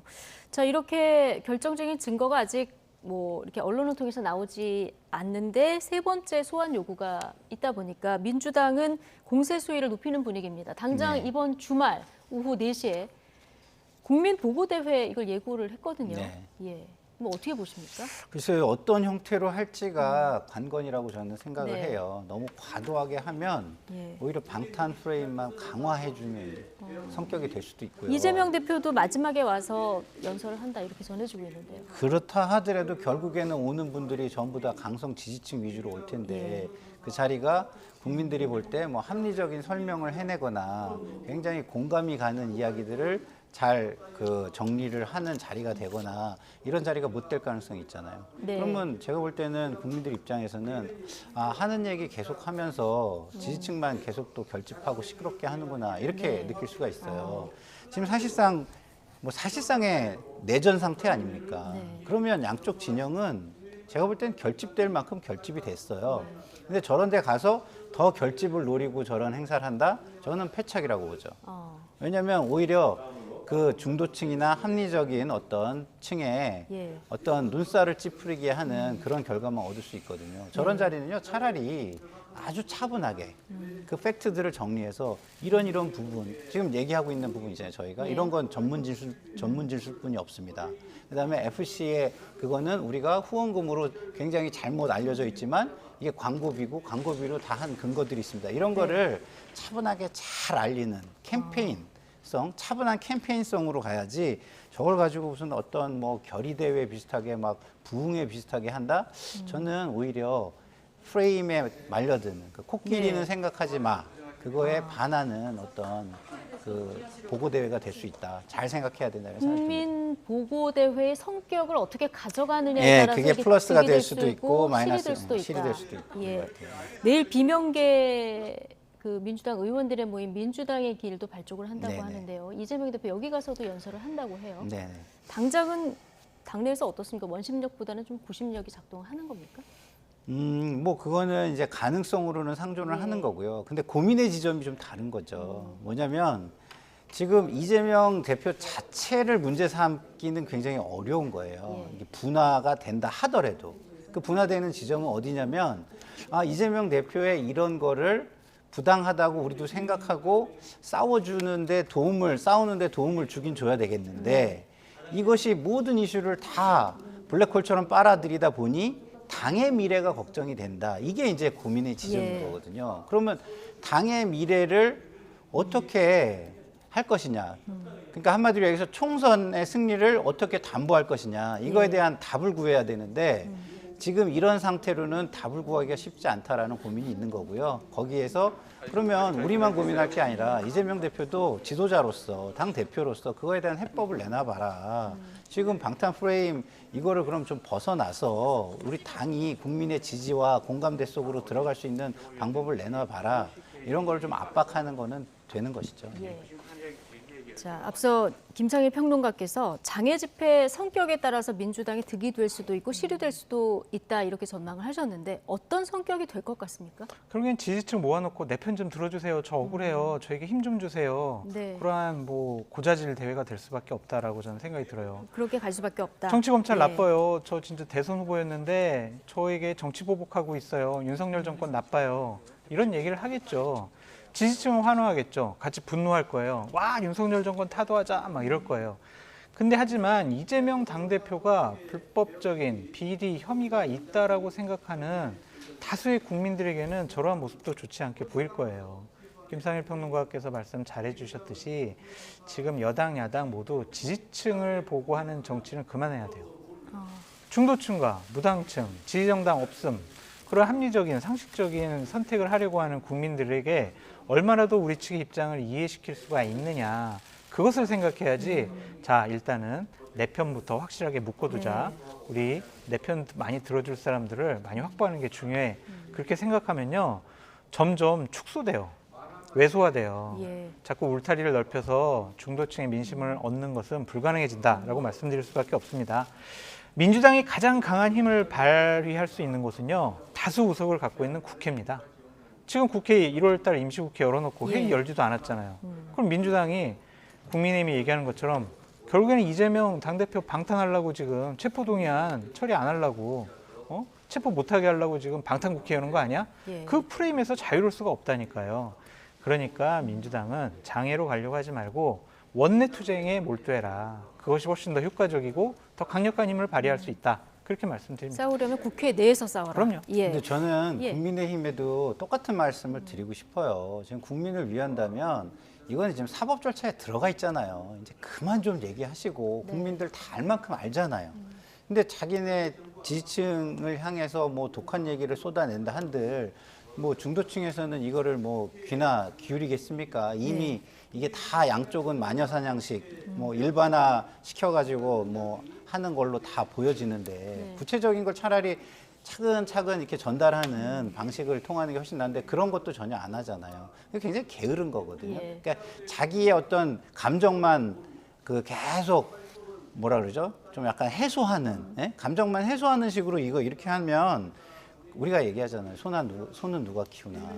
그러면 국민을 위한 일은 누가 합니까? 이제는 진짜 이건 사법 절차에 맡겨놓고 야당뿐만 아니에요. 여당도 좀 그렇게 하자고 신사협정을 맺고 정말 국민을 위해 모든 어떤 국민을 위한 일을 잘하는 정당, 유능한 정당 이 경쟁을 선언을 좀 해주셨으면 좋겠어요. 여야 모두 공이 그만 싸우고 일을 좀 했으면 좋겠다. 두 분 의견이 이렇게 모아졌는데 그런데 오늘 회의 시간에서 또 날선 발언들을 이어갔습니다. 듣고 오시겠습니다.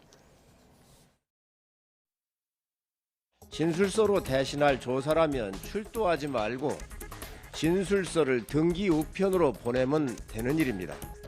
당당히 맞서 싸우겠다고 큰소리 쳐놓고 불리한 질문이 나오면 입을 닫아버리는 비겁한 허풍을 떨었습니다.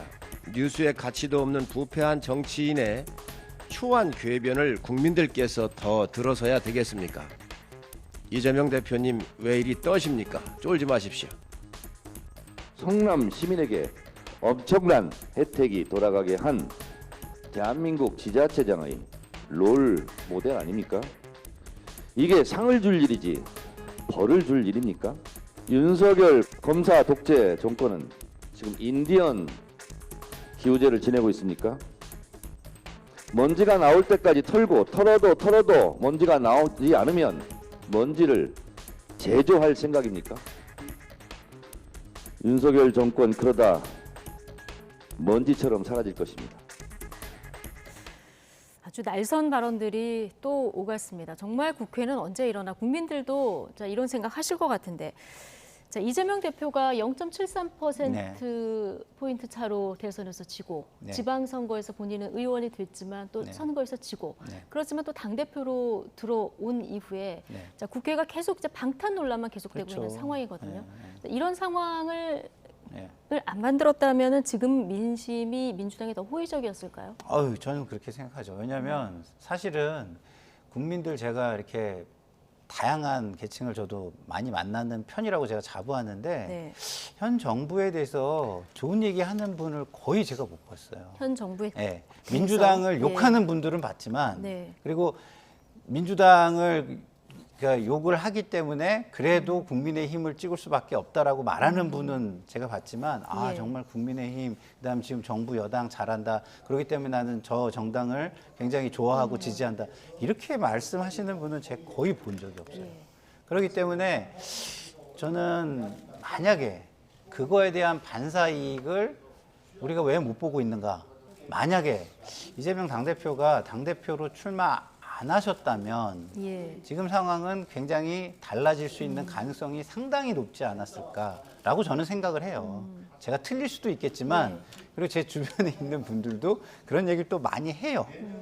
그런데 이제 뭐 이런 얘기하면 그럼 지금은 이재명 대표 사법 리스크의 그 반사 그 이익을 여당이 보고 그렇죠. 여당이 보고 있는 거죠. 그리고 그런 얘기는요. 여당 쪽에서도 굉장히 많이 회자됐었어요. 실제로 제가 또 여당 인사들하고 얘기해보면 이걸 가지고 총선을 치르려고 한다라고 얘기하는 분들도 있었어요.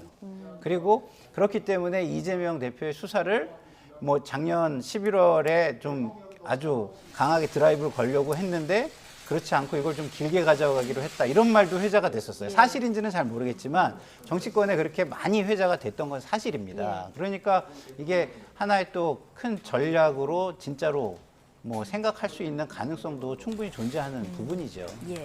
자, 조국 전 장관 1심 재판이 2월 3일에나 나온다고 하더라고요. 거의 3년 정도 된 거죠. 이재명 대표 만약 검찰이 기소하고 재판을 받게 돼서 만약에 1심 판결까지 받게 되려면 뭐 적어도 내년 총선은 지날 것이다 이런 전망이 우세한데 앞으로 정부가 어떻게 될 것 같습니까? 결국에는 길게 끌고 싶어 할 거예요. 검찰이든 국민의힘이든. 그래서 내년 총선 전까지 방금 말씀하셨던 것처럼 1심 판결이 안 나올 가능성도 많고 어찌 보면 2027년 대선 때까지도 계속 다른 건으로 해서 이재명 당대표가 재판을 받는 모습을 볼 수 있을 것 같다라는 좀 생각이 듭니다. 근데 하지만 제가 봤을 땐 올해 추석 이후에 하반기 때는요. 만약에 국민의힘 같은 경우에 대통령 지지율이 지금 수준에 머물러 있다면 대통령 지지율이 그 정도 머물러 있는데 민주당의 지지율도 높지 않다면 총선 승리를 서로 담보할 수 없다면 양 당은 다 다르게 생각할 수밖에 없어요. 현 지도부를 갖고 총선을 못 치른다. 우리가 총선 승리할 수 없다. 무조건 비대위 가게 돼 있어요. 그래서 지지율에 달려 있다라고 보여지는데 민주당은 상당히 좀 불리해 보이는 부분이 많이 있어요. 어쨌든 검찰과 정치권에서 이재명 당대표는 사법 리스크로 인해서 범죄 혐의가 있어요. 혐의가 곧 증명이 될 거예요. 올해도 봐보세요. 쌍방울 건과 관련해서 변호사비 대납과 관련해서 대북송금과 관련해서 김성태 전 회장이 다른 얘기들을 막 쏟아내고 있잖아요. 이재명 주변에 진술했다는 다른 언론사의 보도 말씀하시는 거죠? 거죠? 그러니까 뭐 전화 통화했어요. 뭐 그래서 이재명 당대표가 뭐 북한 방문하는데 도움이 되라고 $300만 제가 더 지원했습니다. 이런 식의 증언들이 계속 나오잖아요. 그러면은 이 또한 뭐 전원이고요. 전원이죠. 그냥 증언. 예. 그런 증언들이 계속 나오면 이재명 당대표로서는 상당히 곤혹스러울 수밖에 없어요. 예. 그런 점들을 어떻게 극복할 것이냐가 문제고, 저는 성일종 정책의장께 좀 말씀드리고 싶은데, 국민의힘 지도부 이재명 당대표에 대해서 융단 폭격하는 거 이해가 돼요. 아, 이재명 당대표는 불법, 비리, 혐의자예요. 규정하고 싶어 하겠죠. 프레임에 가두고 싶어 할 예. 거예요. 근데 정책의 의장은 좀 빠지셨으면 좋겠어요. 지금 가스비, 난방비 때문에 국민들 얼마나 힘들어하고 있습니까? 예. 대통령께서는 오늘 1,000억 예비비까지 승인을 하시면서 어려운 사람들 난방비 보조해줘라, 이런 식의 얘기까지 했잖아요. 정책 관련 발언을 좀 했으면 좋겠다. 그럼요. 이런 난방비 문제 어떻게 처리할지, 민생 경제 어려운 거 어떻게 극복할지, 정책의장은 그런 얘기 해야 돼요. 예. 이렇게 정치적인 공격은 당대표나 원내대표나 대변인한테 맡기시고, 제발 정책과 관련해서 국민들이 속 시원하게 좀, 야, 국민을 위해서 참 정치의장 일하고 있구나, 그런 기분 들 수 있도록 좀 네. 노력해 주세요. 난방비 얘기 잠시 뒤에 좀 해보기로 하고요. 자, 주제를 바꿔볼 텐데, 김건희 여사가 추가로 주가 조작을 한 의혹이 있다, 혐의가 있다, 이렇게 해서 김의겸 민주당 대변인이 지난주에 의혹을 제기를 했었고요. 오늘 대통령실이 바로 고발 조치에 들어갔는데, 주말에 특히 김의겸 의원이 고발을 두 손 들어 환영한다, 뭐 이런 얘기를 해서 이게 아마 더 도화선이 된 것 같아요. 예, 어떻게 보십니까? 글쎄요, 저 이야기를 김의겸 의원이 왜 하셨을까?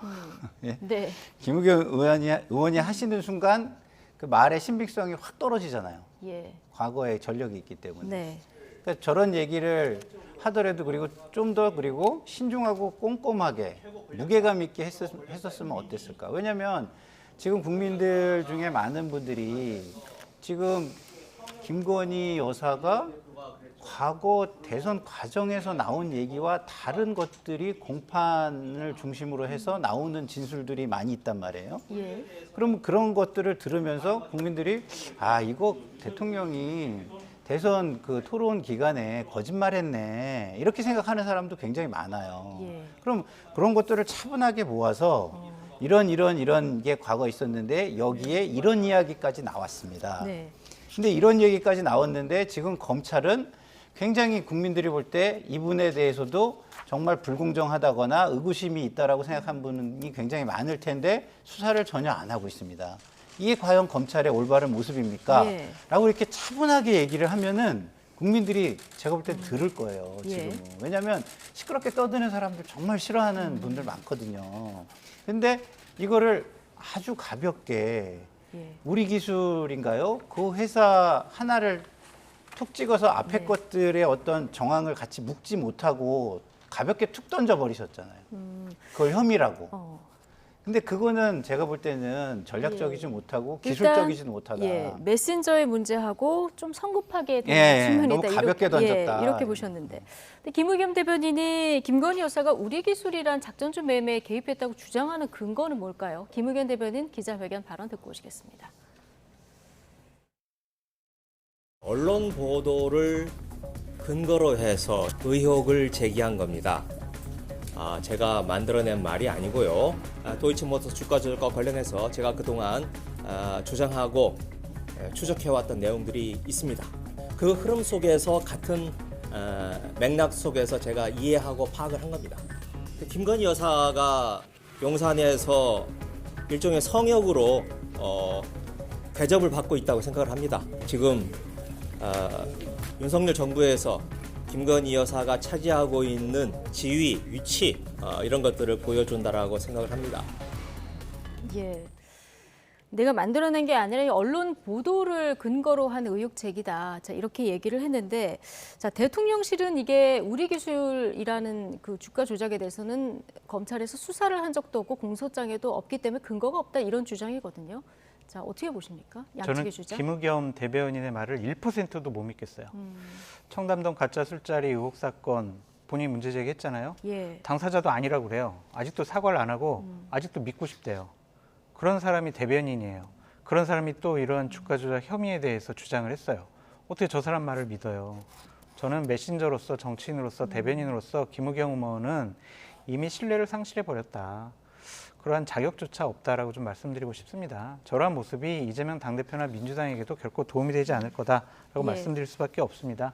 그럼에도 불구하고 권력을 갖고 있는 쪽에서 정치인들이 하는 저런 주장에 대해서 그냥 매번, 뭐 지금까지 뭐 매번은 아니지만 지금 야당 정치인들의 주장에 대해서 계속 고소고발을 한다는 것 자체가 좀 적절하냐, 그것은 좀 생각을 해봐야 합니다.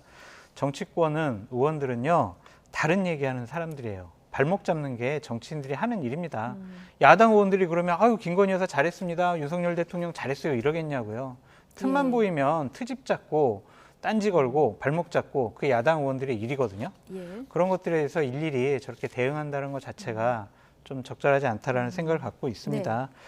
그런 것들이, 의원들이 주장하는 것들이 허위 사실이고 또한 여러 가지로 부적절한 일이라면 국민들이 판단할 거다. 좀 권력은 관대한 모습 보이는 것도 권력을 이용하고 사용하는 하나의 방법이다라고 말씀드립니다. 김의겸 의원의 의혹 제기도 넘치지만 대통령실에 거듭되는 고발도 좀 문제가 있다. 자, 이렇게 지적을 해주셨고요. 자, 오늘 나온 대통령 지지율 한번 살펴볼까요? 자, 오늘 리얼미터 여론조사 결과가 나왔는데 한번 보시죠. 긍정평가가 37%. 자, 3주 연속 하락을 했습니다. 지난주보다는 1.7%포인트 하락을 한 건데, 자, 이 그래프가 좀 좁혀졌다가 다시 벌어지는 이런 모습인데, 여당 내 갈등보다 지금 난방비 이슈가 더 지금 대통령 지지율을 끌어내리는 모습이에요?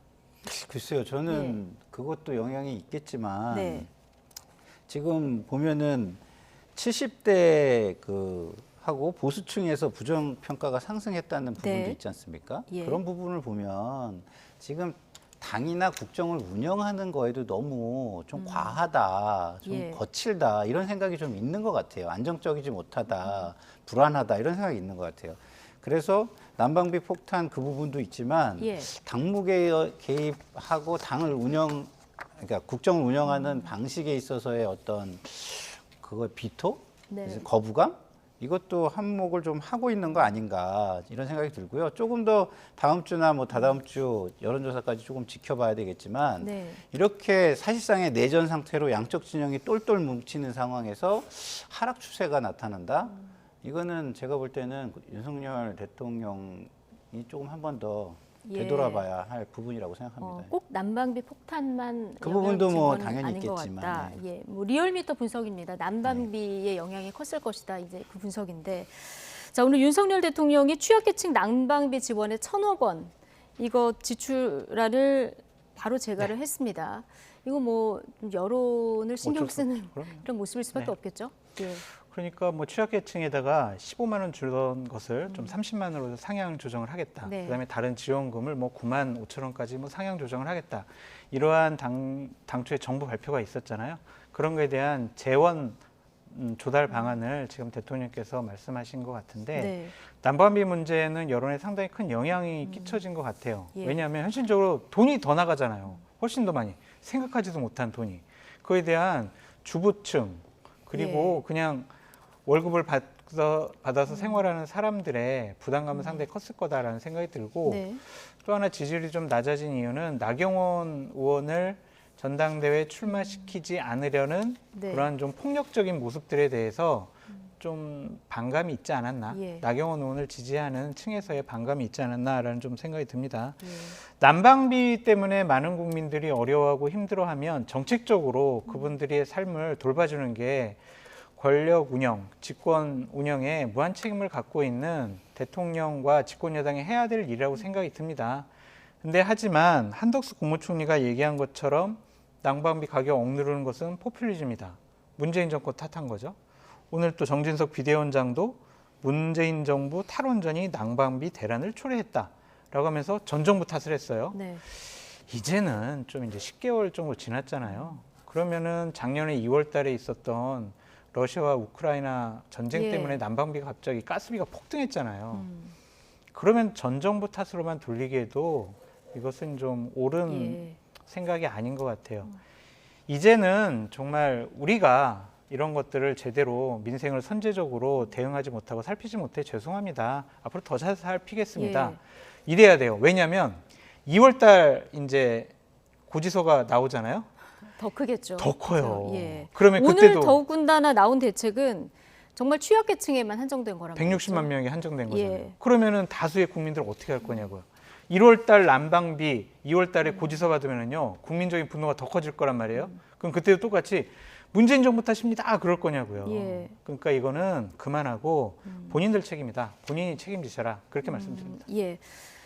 어쨌든 오늘 대통령도 중산층 서민 대책도 강구하라 이렇게 얘기가 나왔는데 어쨌든 여야 입장이 좀 방향이 다른 만큼 좀 합의점을 찾아야 될 것 같고요. 고지서 나오기 전에. 고지서 나오기 전에. 맞아요. 그렇죠. 고지서 나오기 전에 중요한 시점이 중요합니다. 조금만 제가 좀 보태면요. 짧게요. 예. 예, 짧게 좀 보태면은요. 이게 전 정권 탓을 하면 좋을 게 없어요. 왜냐하면 이태원 참사도 보세요. 우리가 관료제를 택하고 있잖아요. 그것도 전문 관료제를 지금 우리가 택하고 있어요. 그럼 뭐냐면 관료들이 각 분야에서 그 일만 하고 있다는 뜻이고 그 일에 관해서는 사전에 모든 걸 변수를 예측해가지고 모든 것들이 잘 굴러갈 수 있게 대비하라는 겁니다. 그게 우리가 관료제를 택한 거죠. 안 그러면 뭐하러 관료제를 우리가 택하고 이렇게 국정을 운영하겠습니까?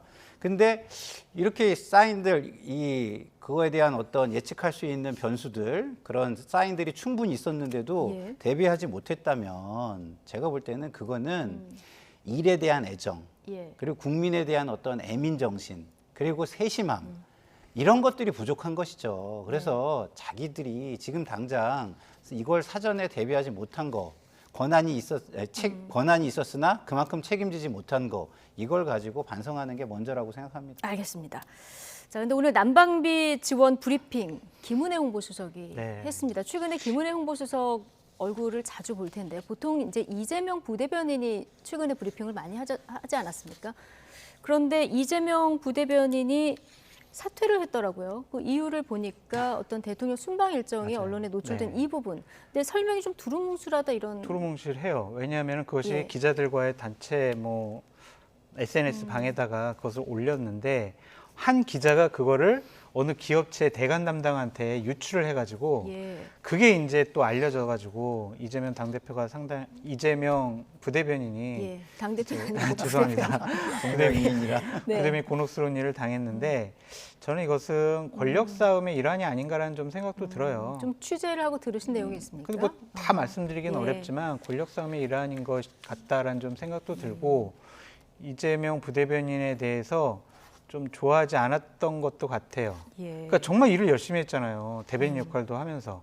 근데 저런 일이 벌어졌으면 예전에도 저런 일은 그냥 있었던 일이거든요. 자, 기자들에게 그 대통령실 출입 기자들에게 순방 일정을 알려줘요. 근데 그거 기자들이 내부 정보 보고 안 해요. 해야 될 거 아니에요, 그거. 그래가지고 방송사나 언론사에서도 특집판 마련하고 그러면 우리 보도 어떻게 할까 다 조정을 해야 되잖아요. 그것을 문제 삼는다는 것 자체가 전 이유가 안 된다라는 생각이 들고 또 하나 우스갯소리로 말씀드리면 이름이 마음에 안 들었을 수도 있다. 자꾸 이제 언론에 나가는 거 보면 이재명 대통령실 부대변인은 하니까 이제 좀 나이 드신 보수 쪽에 계신 분들이 아니 지금 윤석열 대통령 시대인데 왜 이재명 대통령이라는 얘기가 자꾸 들리냐 막 그런 얘기도 했다고 하더라고요. 그러니까 하는 우스갯소리인데 좀 이름 때문에라도 여러 가지 불이익을 받은 것이 아니냐라는 생각이 듭니다. 장성철 소장님께서 주변에서 들은 얘기와 함께 추론한 이야기를 지금 들으셨는데 어쨌든 김은혜 지금 홍보수석이 대변인, 부대변인, 홍보수석까지 1인 3역을 해야 되는 상황인데 너무 부담이 가는 상황이기도 한데 그 부담이 홍보 라인 마지막 질문 드릴 텐데 좀 홍보 라인이 좀 바람잘 날이 없어 보여요. 이게 어떻게 정비가 돼야 될까요? 그러니까 그 부담이 중요한 게 아니에요. 그 홍보 라인의 시스템이 무너졌다는 게 중요한 거예요. 왜냐하면 공무원들의 자리는요 기본적으로 비어있는 기간이 길면 안 됩니다. 그럴 수가 없어요. 그거는 시스템 자체가 무너진 거예요. 비면 바로바로 누군가가 와야 됩니다. 빨리빨리 채워져서 그 일을 해야 돼요. 그거 다 직무와 직제가 거기 그 자리마다 다 있어요. 법인격이에요. 이게 사인의 자리가 아니란 말입니다. 그러니까 시스템이 무너졌다는 데서 굉장히 심각한 거고요. 근데 그런 거를 대비하지 못하고 이런 어떤 징계 같은 거를 한다? 저는요. 우리가 지금 생각해 봐야 되는 게 과잉 금지. 이게 굉장히 중요한 원칙이거든요. 우리가 지금 살아가는 데 있어서. 근데 너무 모든 거에 있어서 반응이 과잉으로 나온다. 대통령실이. 이 부분을 저는 한번 지적을 하고 싶다 이런 말씀을 드립니다. 네. 여기까지 듣겠습니다. 나이트 포커스 장선철 공론센터 소장 그리고 김상일 정치평론가 두 분과 함께했습니다. 고맙습니다.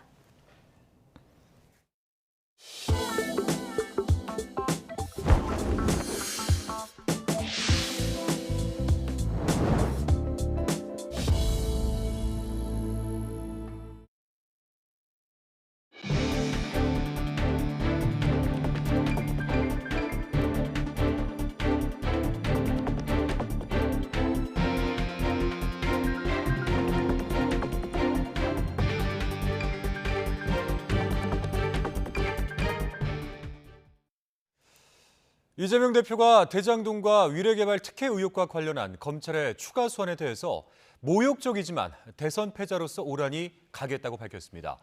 민주당은 주말 대대적인 장외 여론전에 나서기로 했는데 국민의힘은 이 대표를 겨냥해서 부패 정치인의 궤변일 뿐이라고 맹공을 퍼부었습니다. 박기환 기자가 보도합니다. 검찰 출석 이틀 만에 기자 간담회를 자청한 더불어민주당 이재명 대표는 이례적으로 구체적인 조사 상황까지 설명하며 검찰 수사를 비판했습니다. 수사가 아닌 모욕을 주기 위한 정치 행위라면서도 대선 패배의 대가를 치른다고 생각하고 추가 소환에 응하겠다고 밝혔습니다. 승자의 발길질을 당하고 또 밟힌다 한들 우리 그 국민들의 고통에 비교하겠습니까? 저를 재차 소환하고 싶어 하니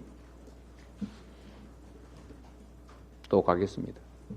이 대표는 의원총회에서도 결연히 검찰 수사에 맞서겠다면서 의원 동원 논란을 의식한 듯 이번에는 꼭 홀로 출석하게 해달라고 당부했습니다.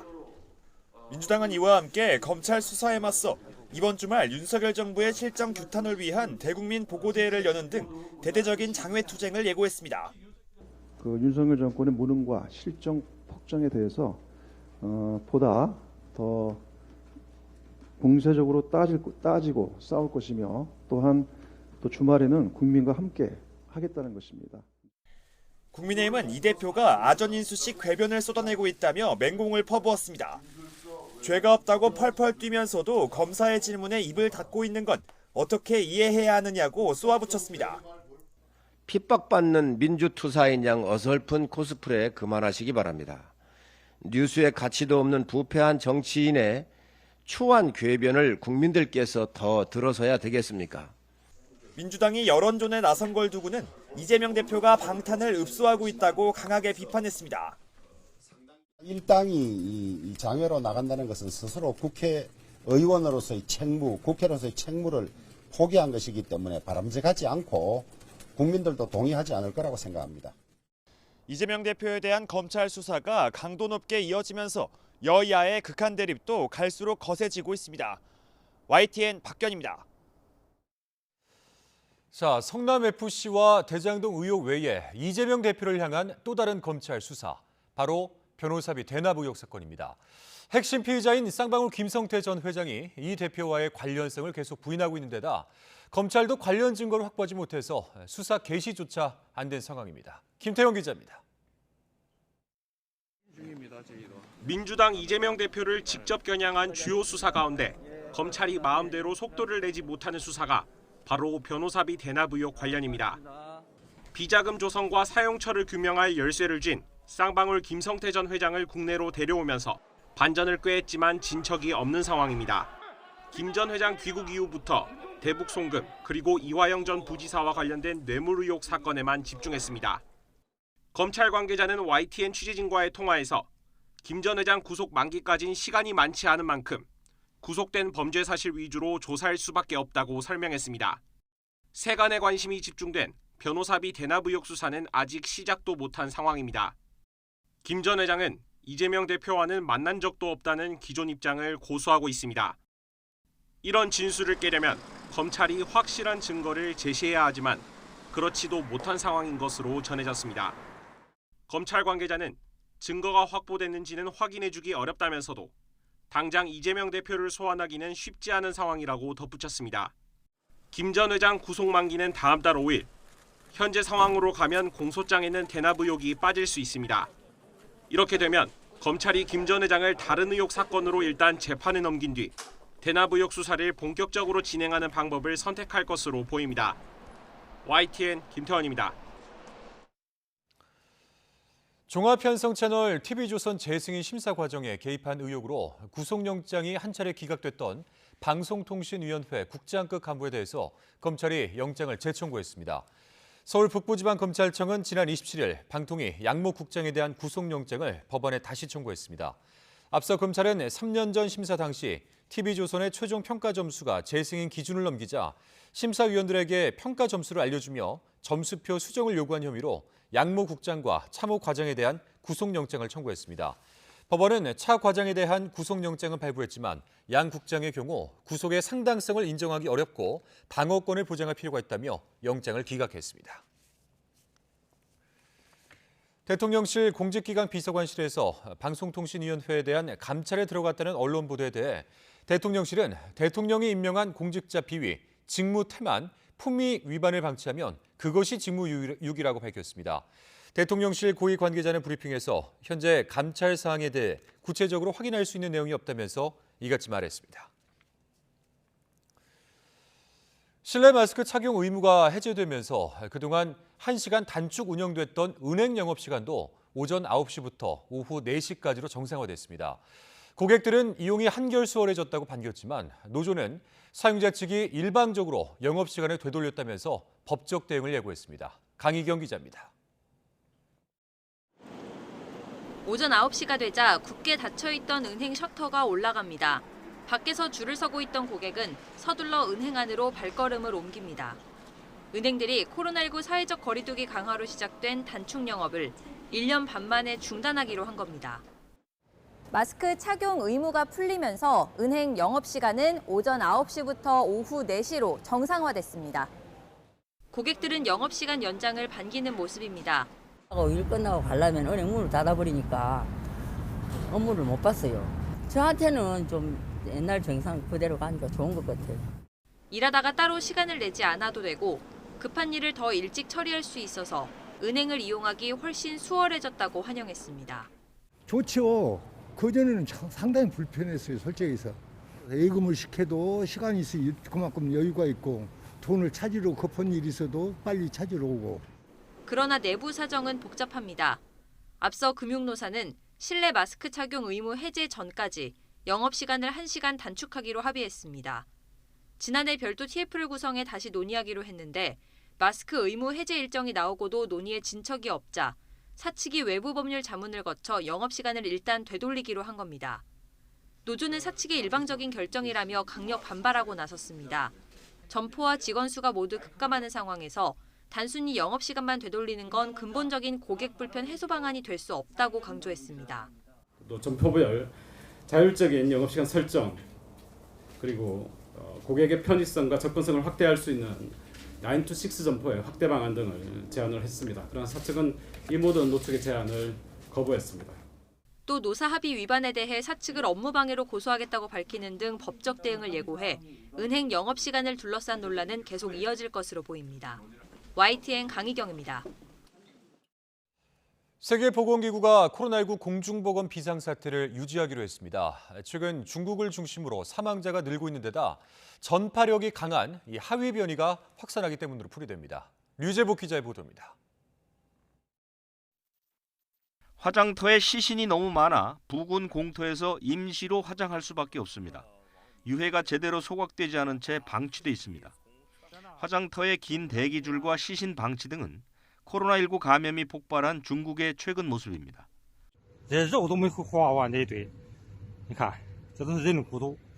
해제 기대가 컸던 코로나19 공중보건 비상사태가 유지된 건 중국의 이런 상황 탓이 큽니다.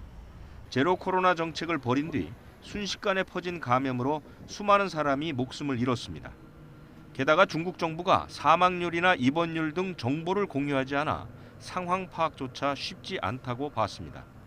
여기에 전파력이 매우 강한 오미크론 하위 변이 역시 확산하는 점 등도 비상사태 해제를 어렵게 했습니다.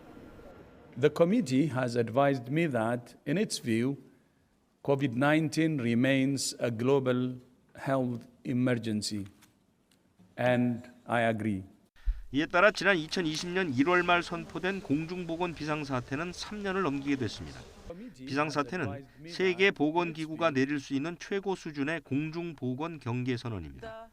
비상사태 해제 여부는 석 달 뒤에 열릴 긴급위원회 회의에서 다시 논의될 예정입니다. YTN 유재부입니다. 다음 소식입니다. 지난해 12월 저희 YTN은 인천에 있는 지역 농협조합장이 상습적으로 여직원들을 성추행한 혐의로 경찰 수사를 받고 있다는 소식을 전해드렸습니다.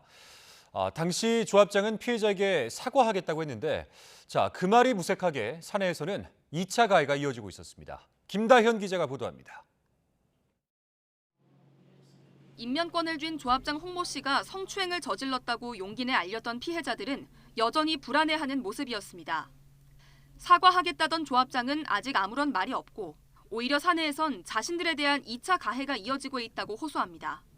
연하라고 했는데 제가 이제 그때는 무슨 실수가 있는 상황이 아니라서 이제 맞다고 하고 한숨을 쉬시다가 저한테 회사 계속 다닐 거냐고 본장에서 물어봤다고 하더라. 특히 지점장은 전체 직원에게 이메일을 보내 탄원서에 서명할 것을 지시하기도 했습니다. 조합장이 직원들을 배려하고 능력 있는 사람인데 모두가 많이 취한 상태라 실수가 있었던 것 같다며 선처해달라는 게 탄원서의 골자입니다. 심지어 성추행 혐의를 받는 조합장이 탄원서를 받아오라고 압력을 넣었다는 소문도 퍼졌습니다. 제가 한 게 아니라 조합장이 시킨 거다 이렇게 제가 본인이 이제 친한 직원한테 전달받아 들었다고 하더라고요. 지점장은 탄원에 참여하라고 요청한 사실은 인정했지만 조합장이 시켜서 한 일은 아니라고 선을 그었습니다. 제가 보낸 건데요. 그거 제가 다음에 하겠습니다. 얘기는. 조합장 홍 씨는 자신은 전혀 모르는 일이라면서 지점장이 조직을 위해 벌인 일 같다고 감쌌습니다. 그러면서 3월에 치러질 조합장 선거에 출마해 3선에 도전할지 고심하고 있다고 말했습니다. 고의로 그렇게 놓은 건 아닌 것도 그렇겠죠. 뭐 조직이니까 그러지 않았을까 생각하네요. 지금 저도 이제 고민을 하고 있습니다. 지난해 말 고소장을 접수한 경찰은 홍 씨를 피의자로 불러 조사를 마치고 조만간 검찰에 송치할 예정입니다. 그러나 사건이 재판에 넘겨지더라도 확정 판결이 나오기 전까지는 조합장 자격을 박탈할 수도 징계할 수도 없습니다. 때문에 홍 씨가 조합장 선거에 다시 나설 가능성도 열려 있는 겁니다. 결국은 다 조합장 힘에 의해서 이것도 무마되는 사건 중에 하나일 거 아니에요. 그런 거에 대한 두려움이 되게 크고 결국 자신들이 고소한 조합장과 함께 일해야 하는 직원들의 괴로움이 언제 끝날지도 기약이 없는 상황입니다. YTN 김다현입니다. 오스틴 미 국방장관이 한미 국방장관 회담을 위해 1년여 만에 다시 우리나라를 찾았습니다. 북한의 대규모 열병식과 핵무력 강화 등에 대한 우려가 일고 있는 시점인데 두 장관은 내일 확장 억제 강화 방안 등을 논의할 것으로 보입니다. 조수현 기자입니다. 로이드 오스틴 미 국방장관이 오산 공군기지를 통해 우리나라를 찾았습니다. 2021년 12월 서울에서 열린 한미 안보협의회 SCM 참석 이후 1년여 만의 방한입니다. 내일 한미 국방장관 회담을 열 예정인데 북한의 도발은 1년여 전보다 더 확장됐습니다. 지난해 역대 가장 많은 미사일을 쏘아 올렸고 대륙간 탄도미사일 ICBM에서 남한을 직접 겨냥한 단거리 전술핵 개발에도 속도를 내고 있습니다. 올해 추가적으로 이러한 핵탄두의 실험이 실시된다면 북한의 전술핵 능력은 곧바로 실전 대비 태세로 전환될 수 있습니다. 양측은 이에 따라 변화된 정세에 맞게 대북 정책 공조 방안을 다시 짤 것으로 관측됩니다. 특히 다음 달로 예정된 한미 확장 억제 수단 운용 연습의 준비 상황을 공유할 것으로 보입니다. 미국의 해구산과 같은 확장 억제 실행력을 얼마나 구체화할 수 있을지가 관심입니다. 앞서 이종섭 장관은 우리나라를 찾은 옌스 스톨텐베르그 나토 사무총장과도 만나는 등 우방과도 대북 공조 의지를 다졌습니다. 북한은 올해 들어 조용한 행보를 이어가고 있지만 인민군 창건 75주년과 김정일 생일이 겹치는 다음 달이 주목됩니다. 추가 핵실험 가능성이 여전한 가운데 대규모 열병식 준비 장면이 포착되면서 침묵을 깰 것이란 관측이 나오고 있습니다. YTN 조수연입니다. 국방부에 PC를 납품하는 업체들이 컴퓨터 운영체제 즉 OS 일부를 고의로 누락해 이익을 챙겼다는 의혹이 제기돼 조사가 진행되고 있습니다. 국방부 검찰단은 최근 PC 납품 업체들이 윈도우 10 프로 OS를 누락한 상태로 납품해 부당 이득을 취한 혐의를 인지해 사실관계를 파악하고 있습니다. 납품 PC에는 윈도우 10 프로와 윈도우 엔터프라이즈 K가 모두 설치돼 있어야 하는데 일부 업체들은 윈도우 10 프로를 설치하지 않아 PC 한 대당 10여만 원의 이득을 챙겼다는 의혹을 받는 것으로 전해졌습니다. 비리 의심을 받는 업체로부터 납품받은 PC는 수만 대 규모로 의혹이 사실이라면 부당 이득이 많게는 100억 원을 웃도는 것으로 추정됩니다. 지난해부터 미국에서 기아 현대차를 훔치는 범죄가 기승을 부리자 일부 보험회사들이 특정 차종에 대한 보험 가입 거부에 나섰습니다. 일부 모델의 경우에 도난율이 3배 이상 늘어 보험 손실액을 감당할 수 없다는 이유를 들었습니다. 워싱턴에서 권중기 특파원입니다. 가로등을 들이받으며 달리고 행인들이 가득한 인도를 질주합니다. 경찰과 추격전을 벌이는가 하면 자동차 창밖에 걸터 앉아 도심을 가로지릅니다.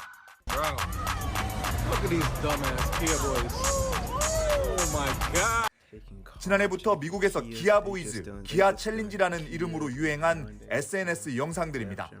10대들이 현대 기아의 일부 차종을 훔친 뒤 난폭 운전을 벌이거나 범죄를 일삼는 영상을 올리는 겁니다. SNS에는 USB 케이블로 시동을 거는 방법을 설명한 영상도 퍼지면서 절도는 더욱 기승을 부렸습니다. 주로 도난 방지 장치인 엔진 이모빌라이저가 없는 모델이 표적이 됐습니다. 상황이 이러자 미국 양대 보험회사인 스테이트팜과 프로그레시브가 일부 현대 기아차 모델에 대한 보험 가입을 거부하고 있다고 CNN 등이 보도했습니다.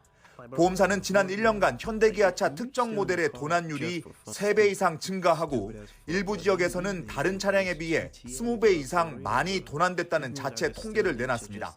다만 구체적으로 어느 지역에서 보험 가입을 거부하는지는 밝히지 않았습니다. Both Progressive and State Farm won't accept new consumers depending on where they live in the country and if their vehicle is one of the make and models that are at risk for theft. 앞서 위스콘신과 오하이오주 등에서는 차량 결함으로 도난을 당했다며 현대 기아 차주들이 집단 소송에 나섰고 시애틀시는 차량 도난 급증으로 납세자들의 부담을 가중시켰다며 현대차와 기아를 상대로 소송을 제기했습니다.